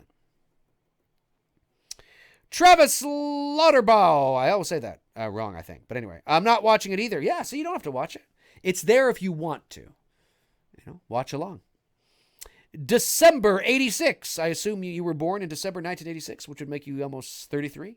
Love you guys. Can't wait for Halloween Kills. Halloween Kills. I mean, I'm kind of like, I mean. Oh, I'm just like, well, it's gonna come. It's coming. I'm not as excited for it as I was for H18, but I don't know. Hearing the things Jamie Lee's talking about on there, I have a feeling I already know. Especially when he's talking about Kylie, or she's talking about Kylie. I have a gut feeling where I know where that film's going and heading towards. Oh yeah, we'll see. I have a strong gut feeling with the modern day filmmaking and what they're doing. I have a real strong feeling I know what's coming our way. We shall see. You may be right. Now, of course, we're in the process of Damien. And this is when he's beginning to like. I was just gonna say that. I know what you're gonna say. Go ahead and say it. He's questioning, like, like he doesn't know what he's just seen. That's right. And now all of a sudden, everything that he was questioning, that he wasn't sure about, now is actually starting to come back. That's and right. Now it's like he's almost finding his purpose. That's and we're going. When I say we're going all out, like we're going all out. Like I am like documenting this scene. I'm getting stuff to recreate as much as I. Now the walls may not be the same, but the bedding is going to be very similar to this, and I'm trying to get as much as I can as far as the stuff next to the nightstand. Right. It may not be 100%, but I'm going to get damn fucking close. Right. Fuck. Like, because now, I love that. When he challenges her, do it again. Yeah. Like, in time. Over again. In time. I love it's so like just how guttural. In time. Yeah, Roy Dreyer, I saw that comment. Jamie Lee Curtis thinks if you show your kids horror movies, you're a regular Ted Bundy. I've been watching horror movies since I was 6 years old, and I'm fine. That's just that's an over. She made a comment. I saw that where she. Who did? He's paraphrasing Jamie Lee Curtis' comment about showing kids horror movies. It's just like, keep your thoughts to yourself, Jamie. Do your job. I was gonna upload a video talking about that, because I do have a perspective I want to say on it, but I'm just like, I don't know. We'll see. It's kind of past its course now. It's kind of old news now, but. I just love the blandness of the set now in the room, and just how everything is just taken out. And, the colors are muted. Very muted, very similar style to not my, I guess you could say some of my horror pictures, but definitely my other Instagram account is very muted colors and stuff. It just, I love that because you're really now focused in on, the actor's performance. You're not distracted with anything else. That's right. I love that shot there. Following him around the stairs, down the stairs. Yeah, when we were talking about that before, when they were running up the staircase and they were on a swing, because there was no dolly or no Steadicam at the There time. wasn't. No, that there was wasn't. their version of a Steadicam. Is sitting That's on right. a swing and pulling, and the cameraman's on a swing as he's That's being right. pulled up. You know, Yeah. I mean, that's the ingenuity that I sort of miss with filmmaking. You know, Yeah. like these guys had to get creative with this shit, Yeah. and they solved it. You know, and that it just adds more to the charm, you know, like Yes. we were talking about how, you know, they would get the rooms down minus whatever 20 degrees so that it could be freezing enough so that you can really see their breaths in the room. Right. You know, none of that was staged. They really just refrigerated the fuck out of it so that you could legit see their breath. Now, like you said before, they CGI it. They won't put the actors through it. I do. Yep. Oh, Xena, be quiet. I do think it does take away from the actor's performance a little bit because they are putting it in post. You know, when they're sitting there shaking, or when Reagan, when we come up to it, you know, later on, and she's shaking like that. Linda Blair is really shaking because she's, you know, she's freezing. 100%. But it adds more to the scene. Yes. Xena must see like a squirrel or something. Yeah. Animal passing in the back. Yeah.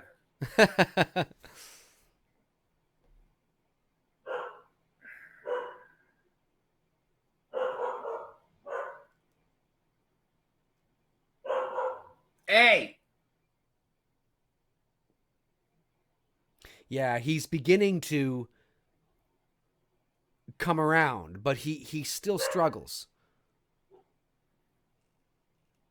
Yep. That conversation he has. There's it's on the stairs. Before it's later. I think he's having it with Father Marion, I think, and then he goes back into the room like almost like I know what I need to do. Or something like that. Yeah.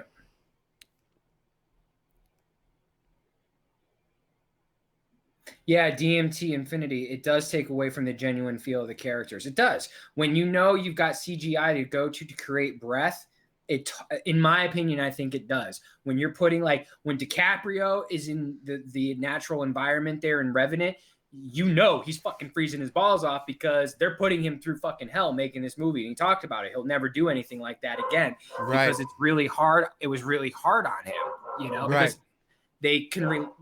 Hey, what are you barking? What is she barking at, man? I don't know what the hell she's barking at. It's Reagan. She's at your door. Hello, Tony. Mic there for a moment. Oh. Can you hear me? I can hear you. I just was cutting the mic while she was barking. So no, that's okay. Barking. That's all right.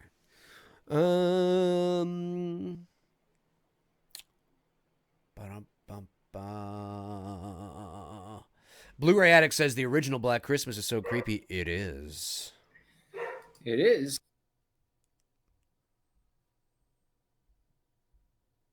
This is so great. This is like,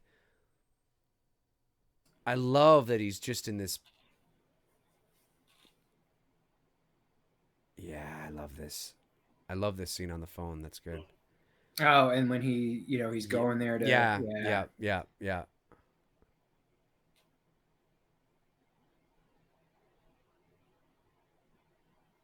I love this. Look at the lighting here. Oh my God. Mood and atmosphere. It's orgasmic. It's cold. It's dark. Gloomy. You know, gloomy. Get the silhouettes of the leaves. Yes, look at that. Window. This is a set, guys. That's not really outside. Yeah, it's a set.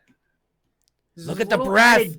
Those little added details is what makes it. Yeah. Look at the breath. Now it's really that cold. Yep. Holy fuck. You see both of, like, her breath. You see Linda Blair's breath. I mean, none of that CGI. That is all legit. Yep. What does it end up saying on her again? Like, help me or help me? Help me, yeah. And the music, like.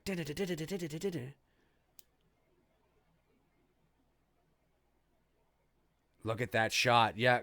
Pan, zoom in. Can you imagine? I mean, can't even imagine being a devout Christian watching this movie in 1973. I just can't. Oh my God, you'd be going to church. You'd be leaving here going to church. Oh my God, I'd be forgiving. I'd want to forgive. I'd ask for forgiveness on things I didn't even do. I mean, that's how. That's so fucking like I need God to protect me, sleeping with the lights on and everything. 100%. Have you ever done that, even as a kid? Because I never did. Watching a scary movie where you had to turn the lights on because it just freaked you out that much. Oh yeah, yep. But ironically enough, I used to watch Unsolved Mysteries with Robert Stack in my basement as a kid in the dark. What the fuck was I doing? I was torturing myself. That music would come on. So what is it that was there the other day? And I'm sitting there in the dark. I'm like, I used to torture myself. Like, turn on a fucking light, Dave. Used to freak me the hell out. So this is the scene here where he's basically asking for the exorcism, correct? Yeah. And they need approval. This is when they mention Max's character. Right. Who actually is Merritt. He is the title character. He is the exorcist in The Exorcist. He is. Yep. And when he shows up in that car and stands there, and the scene is not long, or the shot is not long. It's like, what, 5 seconds maybe? If that. Mm. It is one of the most iconic still images in the history of motion pictures. Oh yeah, you know what I'm talking about. Yes, you know what I'm talking about. That's the first thing you see when you walk into my place. It's that shot, because that's my favorite shot in all of cinema. It's just perfectly framed. Yeah. You know, you knew the cinematographer and this was a photographer, and they thought of that, and they knew, like, okay, this is it. The lighting's got to be here. Yeah. Boom. And I just couldn't imagine that day on set when they're all sitting there looking at this on what would have been somewhat of a screen, because they did have screens back then for playback and shit. Yep. Not obviously not like what it is today, but they had it. Yep. I just can't imagine just sitting there going, like, everyone must have just been like frozen still, because it's even on my album, the vinyl there. You know what I mean? It's like they probably all just gasped. Here it like, comes. Holy fuck! What did we just create? Here, yep. And this shit, this doesn't happen often. No. You know what I mean? Shots here like it this is. just don't Look happen at the that fog. often. Look at the light coming from the window that's responsible for the carnage. Look how beautiful this is. The parallax. It's just so like, oh my God. Boom. It's like, look at this standing there. One of the most iconic shots in the history of motion pictures.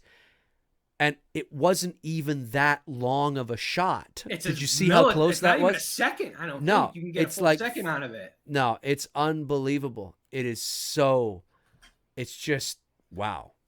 What a beautiful, the contrast. Less is always more. Could you imagine, do you think it would be as effective if they held it there for a beat or two?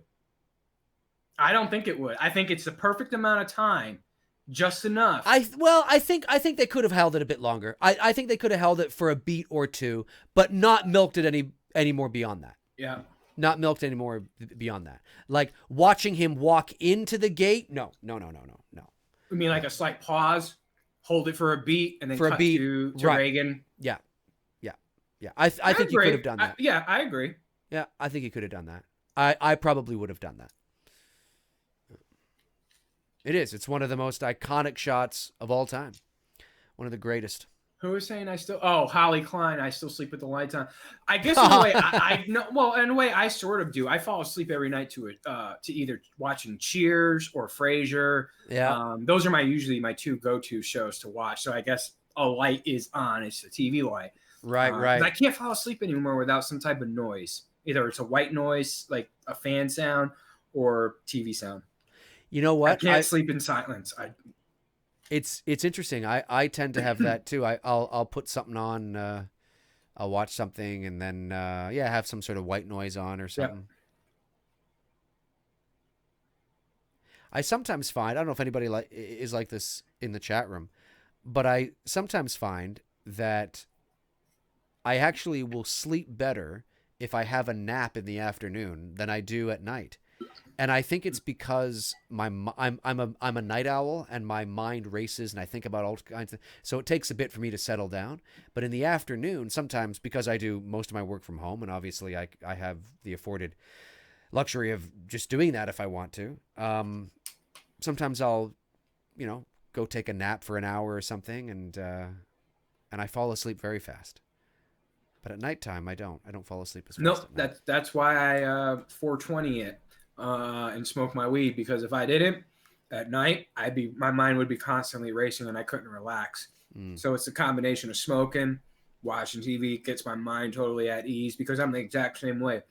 During the day, I'm totally cool. When I'm running, doing my work, totally in a zone. But at night, I start to overthink and I can't get myself to relax.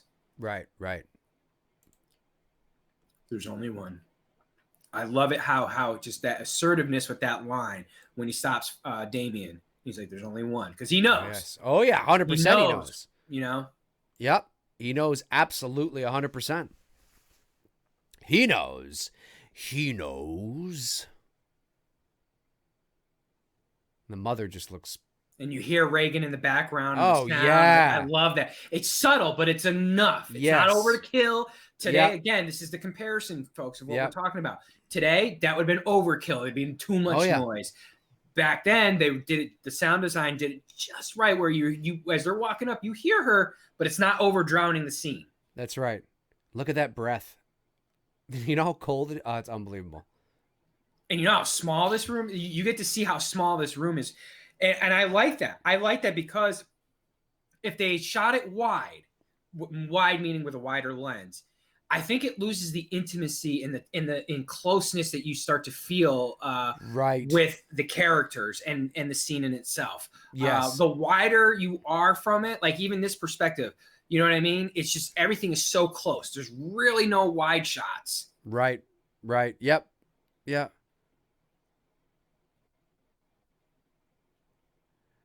The scene's coming, or scene's coming up shortly. The power of Christ compels you. The power of Christ compels you. The power of Christ compels you. More pea soup.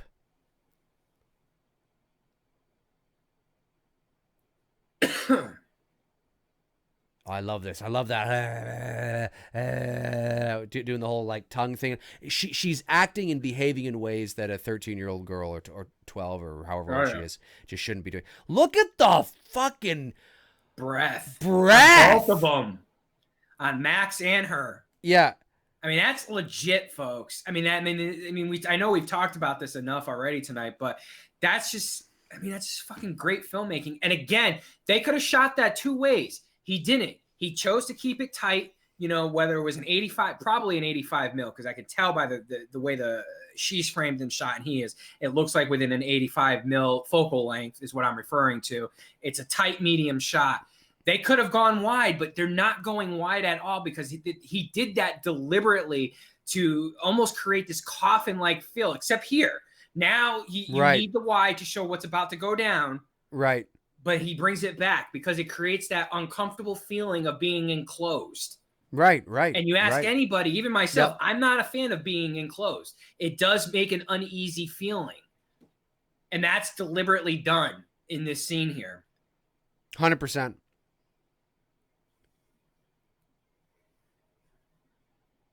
She's a trooper, man. She did a great job. Absolutely.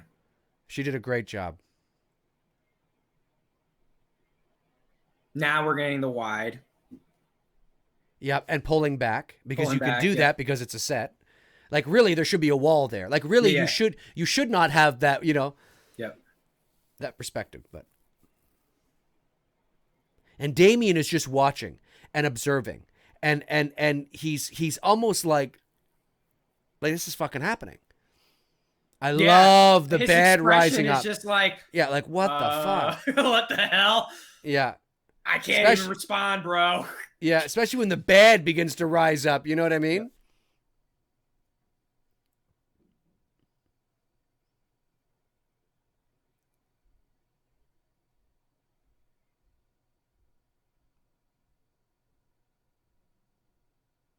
I see. I'm not a fan of putting Captain Howdy in there. I think they could have just kept Reagan. Yep. You know? It's not needed. Captain No. Howdy isn't even needed at all.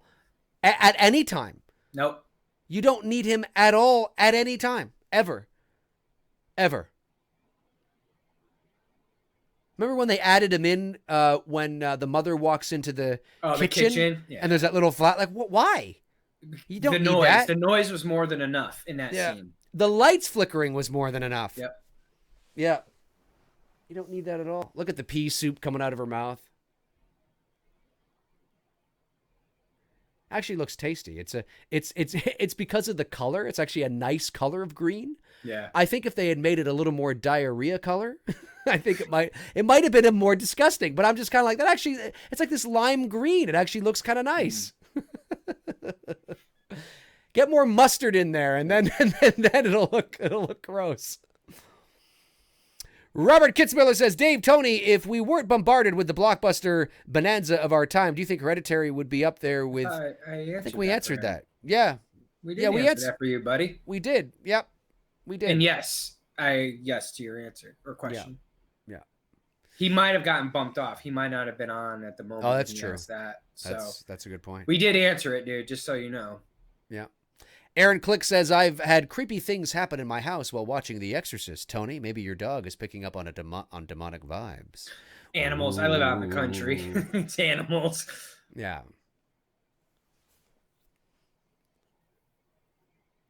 See that close-up of Max. Oh, yeah. He's leaning over the camera. It's all like I'm telling you, all the angles, the low angle, this is all deliberately done to make you, the viewer, just feel so uncomfortable. 100%.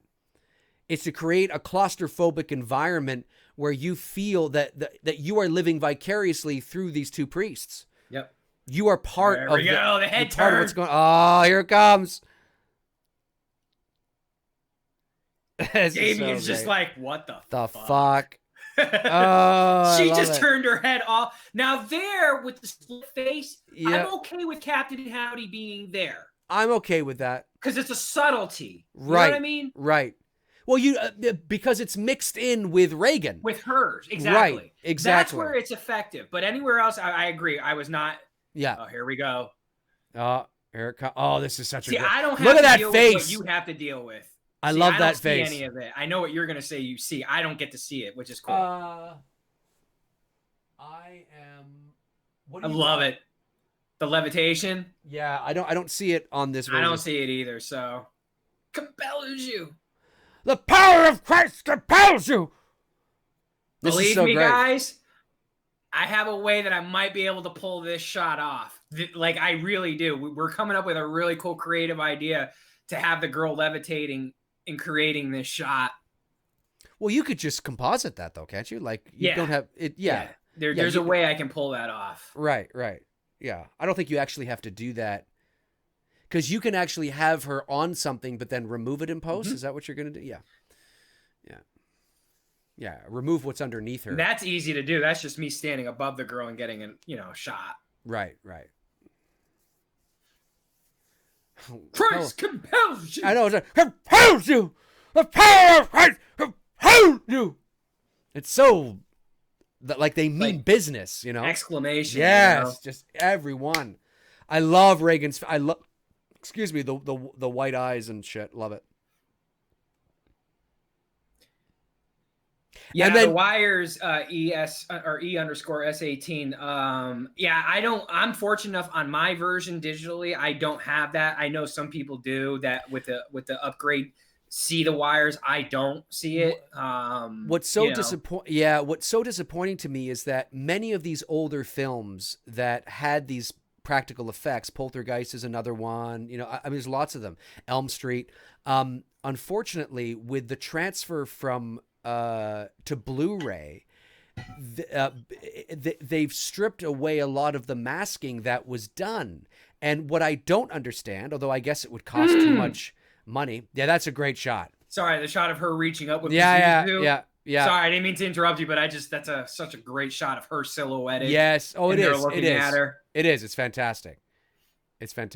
But go ahead. I understand that it would probably cost a lot of money. But it's disappointing that with these Blu-ray transfers, the film looks great, but when you get to certain practical effects, you start to see some of the wires because some of the original compositing and masking that was done has been removed because they're making a film that was never HD to begin with appear high definition. So you start to see things that weren't there initially. Right. And it's unfortunate. And I see it all the time, and it bugs me just as much as it bugs you.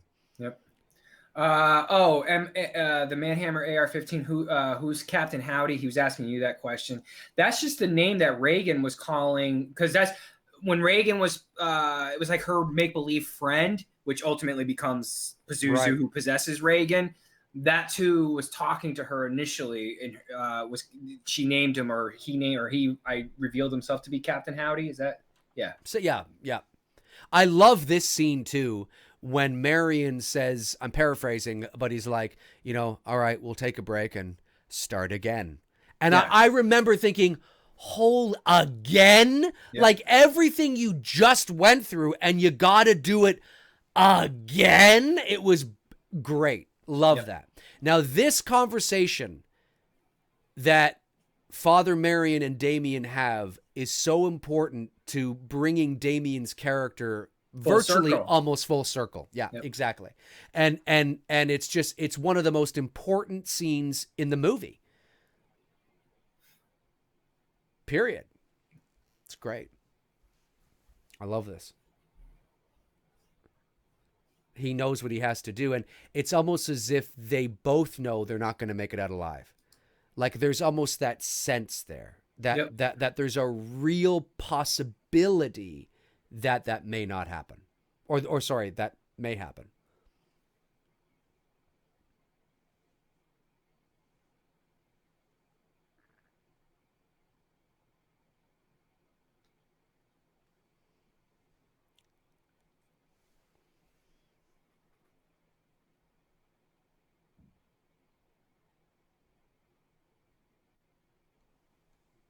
Yeah, and he goes back in. He's going back into the lion's den, because now he's ready. Is this where he hallucinates and sees his mama? Dimmy, why you do that to me, Dimmy? Yeah, that's right. That's right. Why you do that to me, Dimmy? Max von Sydow, the makeup was, he looks old. He does. The makeup job was perfect. Yeah. Perfect. I totally buy that's his real skin and everything. And I love that look. Oh yeah. He knows the demon's fucking with him. Yes. Yeah. That's right. He sees his mother. No, Dimmy. That's right. Why? Why, Dimmy? Why? That's right. That's right. Why, Dimmy? Why? God, the cinematography in this movie is great.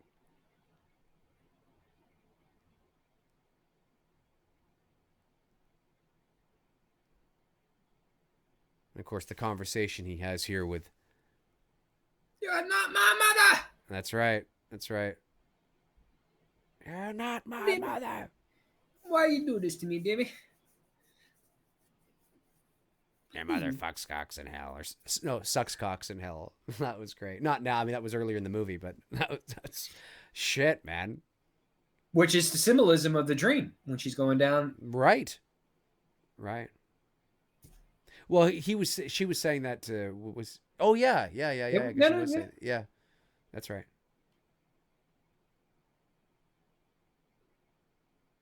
I just love the like the very tempered breathing from Reagan is just great. Yeah, this breath. I mean, folks, it really is that cold in that on that set. Yes, he's fighting it. He's fighting it. He's fighting the guilt that he feels towards his mom, and yeah.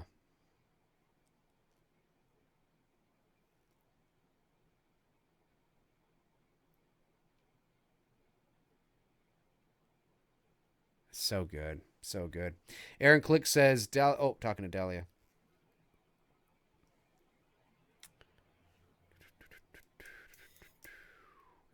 Is there a particular reason why they made the room cold? Yeah, I mean, it adds an element to the scene. You know, it adds substance to the scene, and it's probably because, you know, when spirits and demons also tend to come from a very sort of, you know, you hear a lot of people saying that I feel a cold draft or I feel something cold, and the coldness is really the symbolism of the dead. It's all about things that are dead. There is no warmth. There is no life to this room anymore. There is no life to this girl anymore. Everything is cold, dark, and dead. And that is why, you know, the life has been sucked out of this room, essentially. Blu-ray addict. What's your guys' favorite vampire film? Twilight. No. I fucking love Twilight. Fucking love Twilight. Fucking love Edward. It. Fucking Woo! Edward Bell. Although the last one was all right. I mean, I've seen them all, but I didn't really care for them. I probably like I like the first Blade movie way back in the 90s. Yeah, I was gonna say Blade, but I like Interview with a Vampire. That's a good one. That's a good one too. I mean, I would still go with Lugosi's Dracula. I mean, that's classic.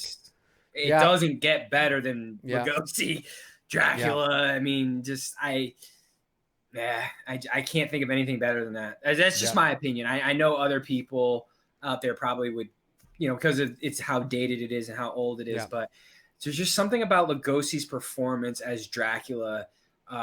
He just is very charismatic and just, you know, obviously he's from Hungary, right? I think, or something like that. Something like that. Someone help me in the chat room where he's from, originally from. But the accent adds so much more to his performance with the character of Dracula.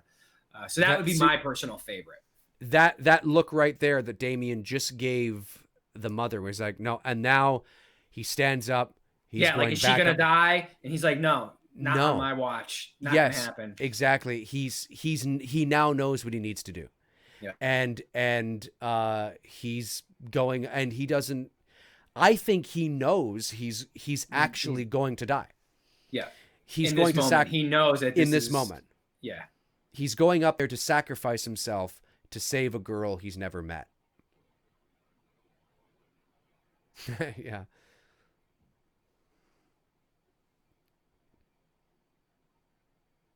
That's right. Oh, yes.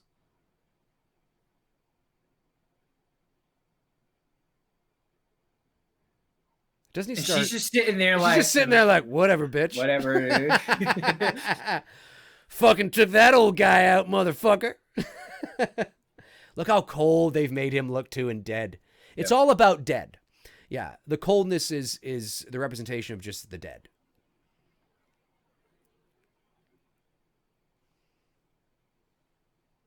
Yeah, she's like, hee. And doesn't he start saying, like, take me? Yep. Here it is. Just beating the shit out of her. Take me. And I do love seeing the transition in Damien's face. Yeah. I do think that's kind of cool. Here it comes. Right. Looking out the window. There. That's cool. Yeah. And then this here, it's like fucking like, that's awesome. He's just taking it out. He knows. He's like, oh! And he jumps to his death. He basically takes on the host. He becomes the host for the demon, and then he commits suicide.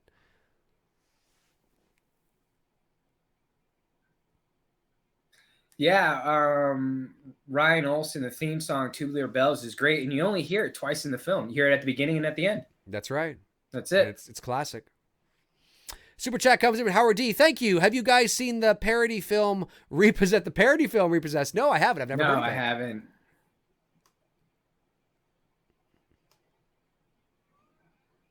Oh, I can hear my cat meowing. Come on in, Veda.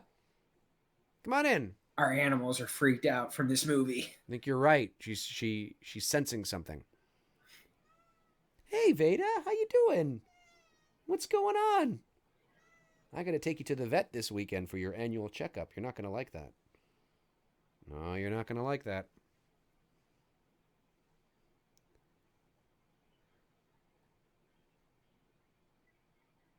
I love how much blood there is, actually. I think that's because you don't see It's just enough blood in this movie, but it's just enough to let you know that he's smashed up pretty good. Yeah. He probably broke his neck, smashed his face, smashed open his skull. Because he just threw himself, you know, like with the intention of just falling and flopping however it goes. Like there was no bracing for impact or, you know, it was just, here we go.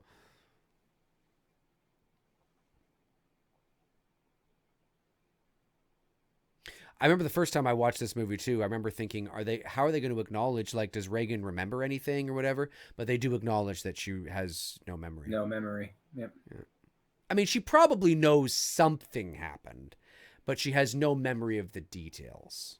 Yeah. It probably just feels like she went to bed one night and, you know, she was just sick and she woke up.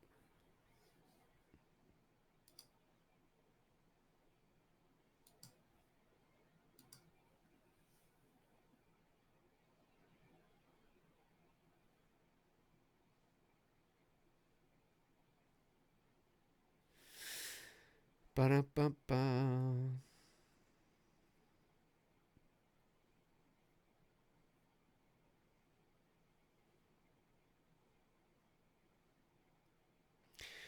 Well, she rushes over and hugs the priest, not because she remembers, because it's instinctual. She doesn't. Yep. She knows something happened. She knows somebody happened. saved her.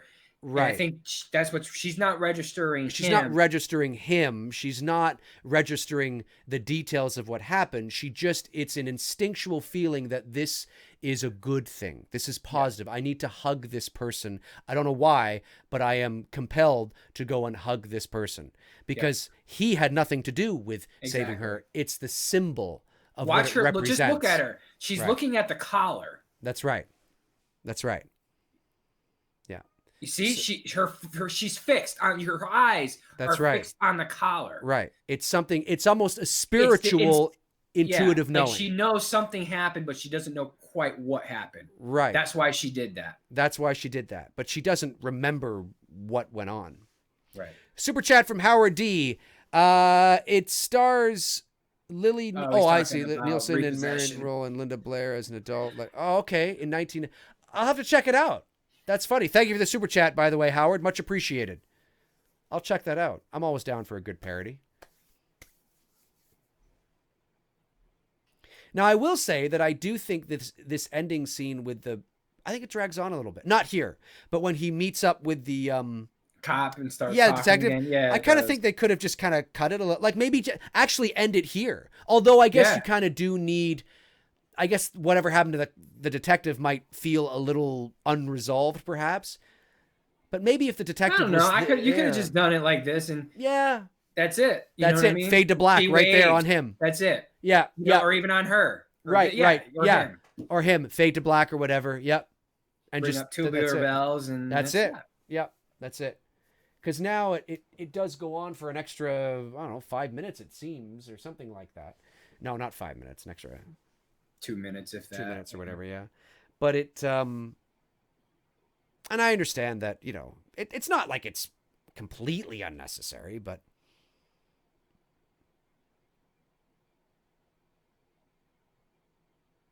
that's so good. So great.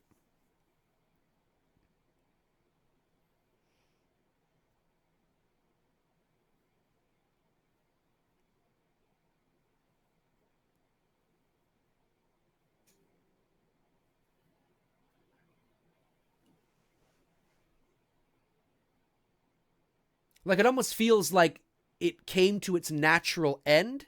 And they're just dragging it on a little bit further than it needed to. Yeah, exactly. I mean, it doesn't ruin the movie or anything, but it just, you know, one of those little things where you're like, I think we could have axed it a little earlier.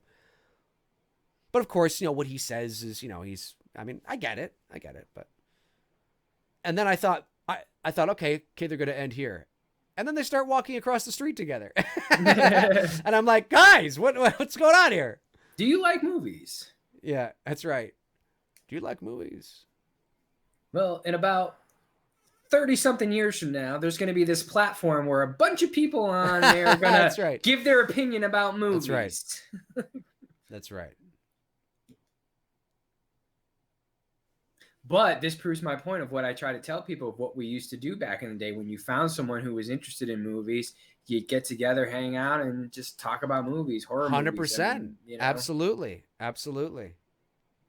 There was no fighting. No. No trolling, no nothing. Just people hanging out, shooting shit, talking about movies. And there they are crossing the street. And doesn't it cut to another shot of them? Nope, does it fade out there? Fades out there. Okay, fades out there. That's it. The Exorcist. Yeah, I think they could have axed that whole ending there, and just cut it on Reagan actually, or the priest, the symbol of good and love. So that is The Exorcist, folks. The director's cut of The Exorcist, 1973. One of the greatest horror films. It's a horror film. Yeah, it's a horror film. Max von Sydow, of all time. And hopefully you guys enjoyed our commentary. We'll it's kind of late here. It's 11:23, but you know what? We'll go to like 11:30. Maybe we'll answer a couple of questions and go to 11:30 and then just wrap it up because we had to start a bit late tonight. But let me see here. DMT Infinity says, does anyone here in the comments have an original The Exorcist DVD and had something weird or off happen with it in some way, shape, or form? I have The Exorcist on DVD. I also have The Exorcist on VHS. I don't recall ever anything weird happening when I was watching it, though. No, same here. I've never had any odd or weird experience. Nothing that I can recall, anyways. Yeah, nothing that I can recall. I don't know. All right, you got us for about another 5 minutes, and that'll be it. 5 minutes. Your questions, our answer. Still 71 people watching this late. I'm pretty impressed. The Manhammer AR-15 says, Sir Dave. I like that. I've been knighted. Sir Dave, in your most humble of humble opinions, are you sad about the PG-13 Black Christmas remake? I couldn't care less about the Black Christmas remake. Same here. I will not be going to see that movie. Yeah, I think, now, that's not to say that the movie's going to be dog shit. I have no idea. I haven't seen the movie. My biggest fear is that Sofia Takal has actually made and directed and written a pretty decent little slasher movie. And my fear is that they're actually doing it a disservice by calling it Black Christmas when it really has nothing to do with the mythology of Black Christmas. Now, I understand why and what's come out about it, but I think it actually, maybe you should let it breathe and stand on its own merits and call it something like Slay Girls, which is the subtitle of the movie. And slay is actually, like slay, like kill. Mm-hmm. Just call it that. And because it has nothing to do with Black Christmas. And I think maybe then psychologically people actually might be able to give it a chance. But because it's Black Christmas and it's PG-13 and I actually think it actually might be an okay movie. Who knows? Yeah. But I think you're doing a disservice already. Like the movie hasn't even been released, and already people are like, fucking, and it's like pretty much that movie's really on track to flop. Yeah, big time flop. That's unfortunate. Holly Klein, besides The Exorcist, what possessions movies do you enjoy? Exorcist of Emily Rose. Oh, I love that was movie. A good one. I saw that in the theater. That was 2005. That was a good flick. Yeah. That was a good flick. The Conjuring could be considered a possession movie because it ultimately leads to the possession where they have to do the exorcism in the basement. Right. And let's see what else. Yeah, that's good. Those two for sure. I can't think of any others. I remember watching the Haunting in Connecticut. I hate that because I know the true story. They got that shit so wrong because I'm from the town that shit happened in. Right. I hated that shit. I didn't have that perspective. So when I watched it, what I did like about it was the presentation, and it felt very real. So I liked the presentation. I think that's the one, right? That's all like documentary style or whatever. Sort of. No, it's not documentary style. It's a regular flick. Oh, then what the fuck? Okay, then that's not the one I'm thinking of. What's the one that is That's not the one I'm thinking of. The one that is sort of shot as a doc style. Oh, maybe it wasn't a doc. Fuck, I must be thinking of another movie then. I'll have to think more about that. Let me see. Blu-ray Addict says, have you guys seen Killer Joe? Great film directed by William Fried. I've heard of it, but I've not seen it. Same. Haven't seen it.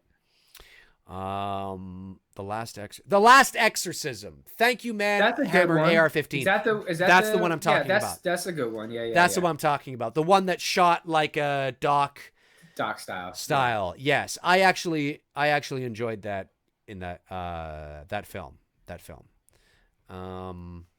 Yeah, it's pretty good. I mean, it wasn't great, but I mean, it was. I enjoyed the presentation of it. I'd say Exorcist of Emily Rose was better. Oh, 100%. Conjuring's definitely better. 100%. But it was okay. Yeah. Exorcism movies they're tough. They're not. You gotta be on your mark, man, to make a good exorcism film. Yeah. And that's why there hasn't been that many. Well, I mean, a lot of them have been made, but good ones, they're very far and few between. That's right. Yep. No, I agree.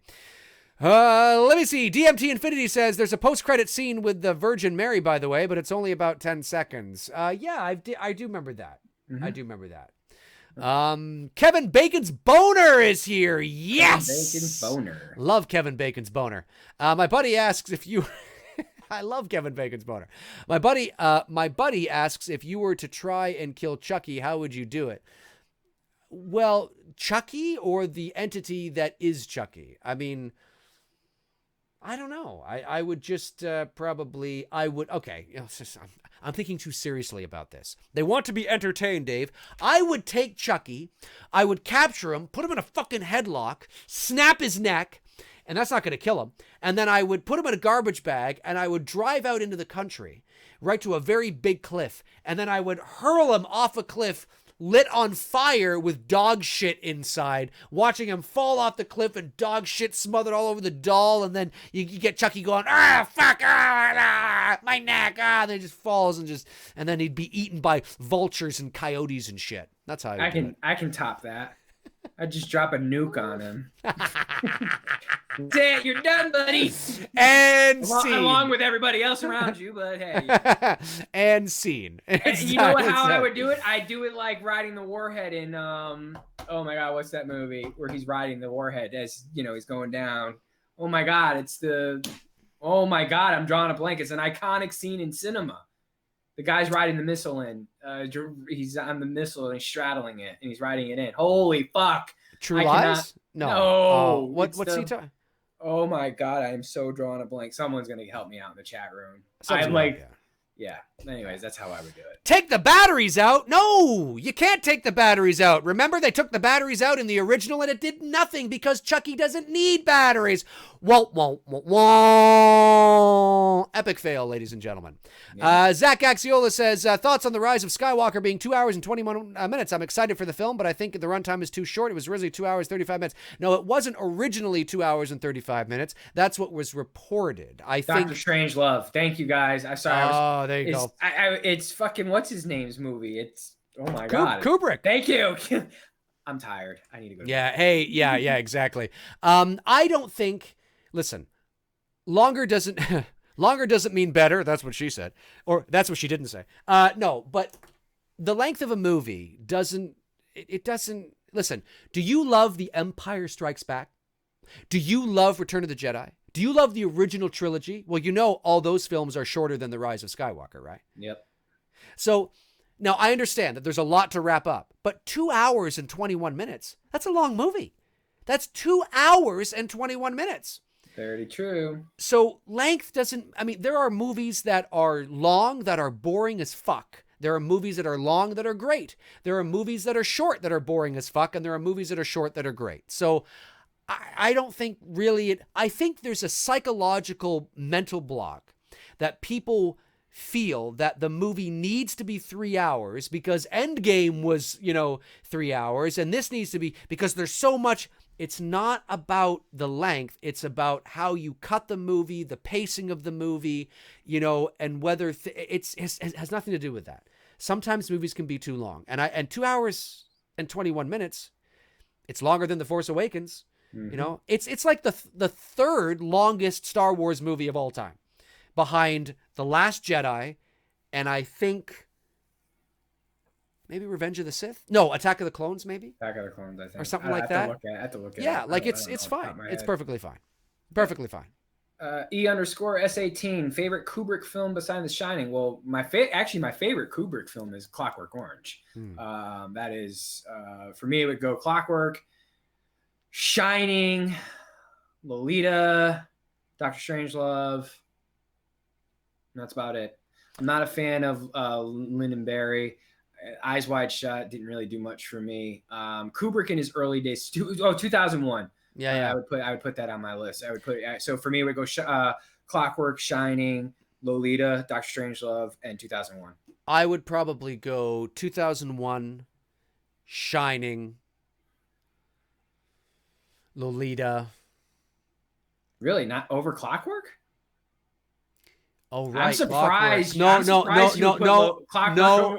You're right. You're right. I forgot about Clock. No, you're right. You're right. 2001, Shining, Clockwork, Lolita, and then maybe Eyes Wide Shut or Full Metal Jacket. Depends. I like Full Metal. Yeah. I have weird feelings about that one. I mean, I like it. It's just not in my top 5 for Kubrick. I got you. You know what I mean? Yep, I got you.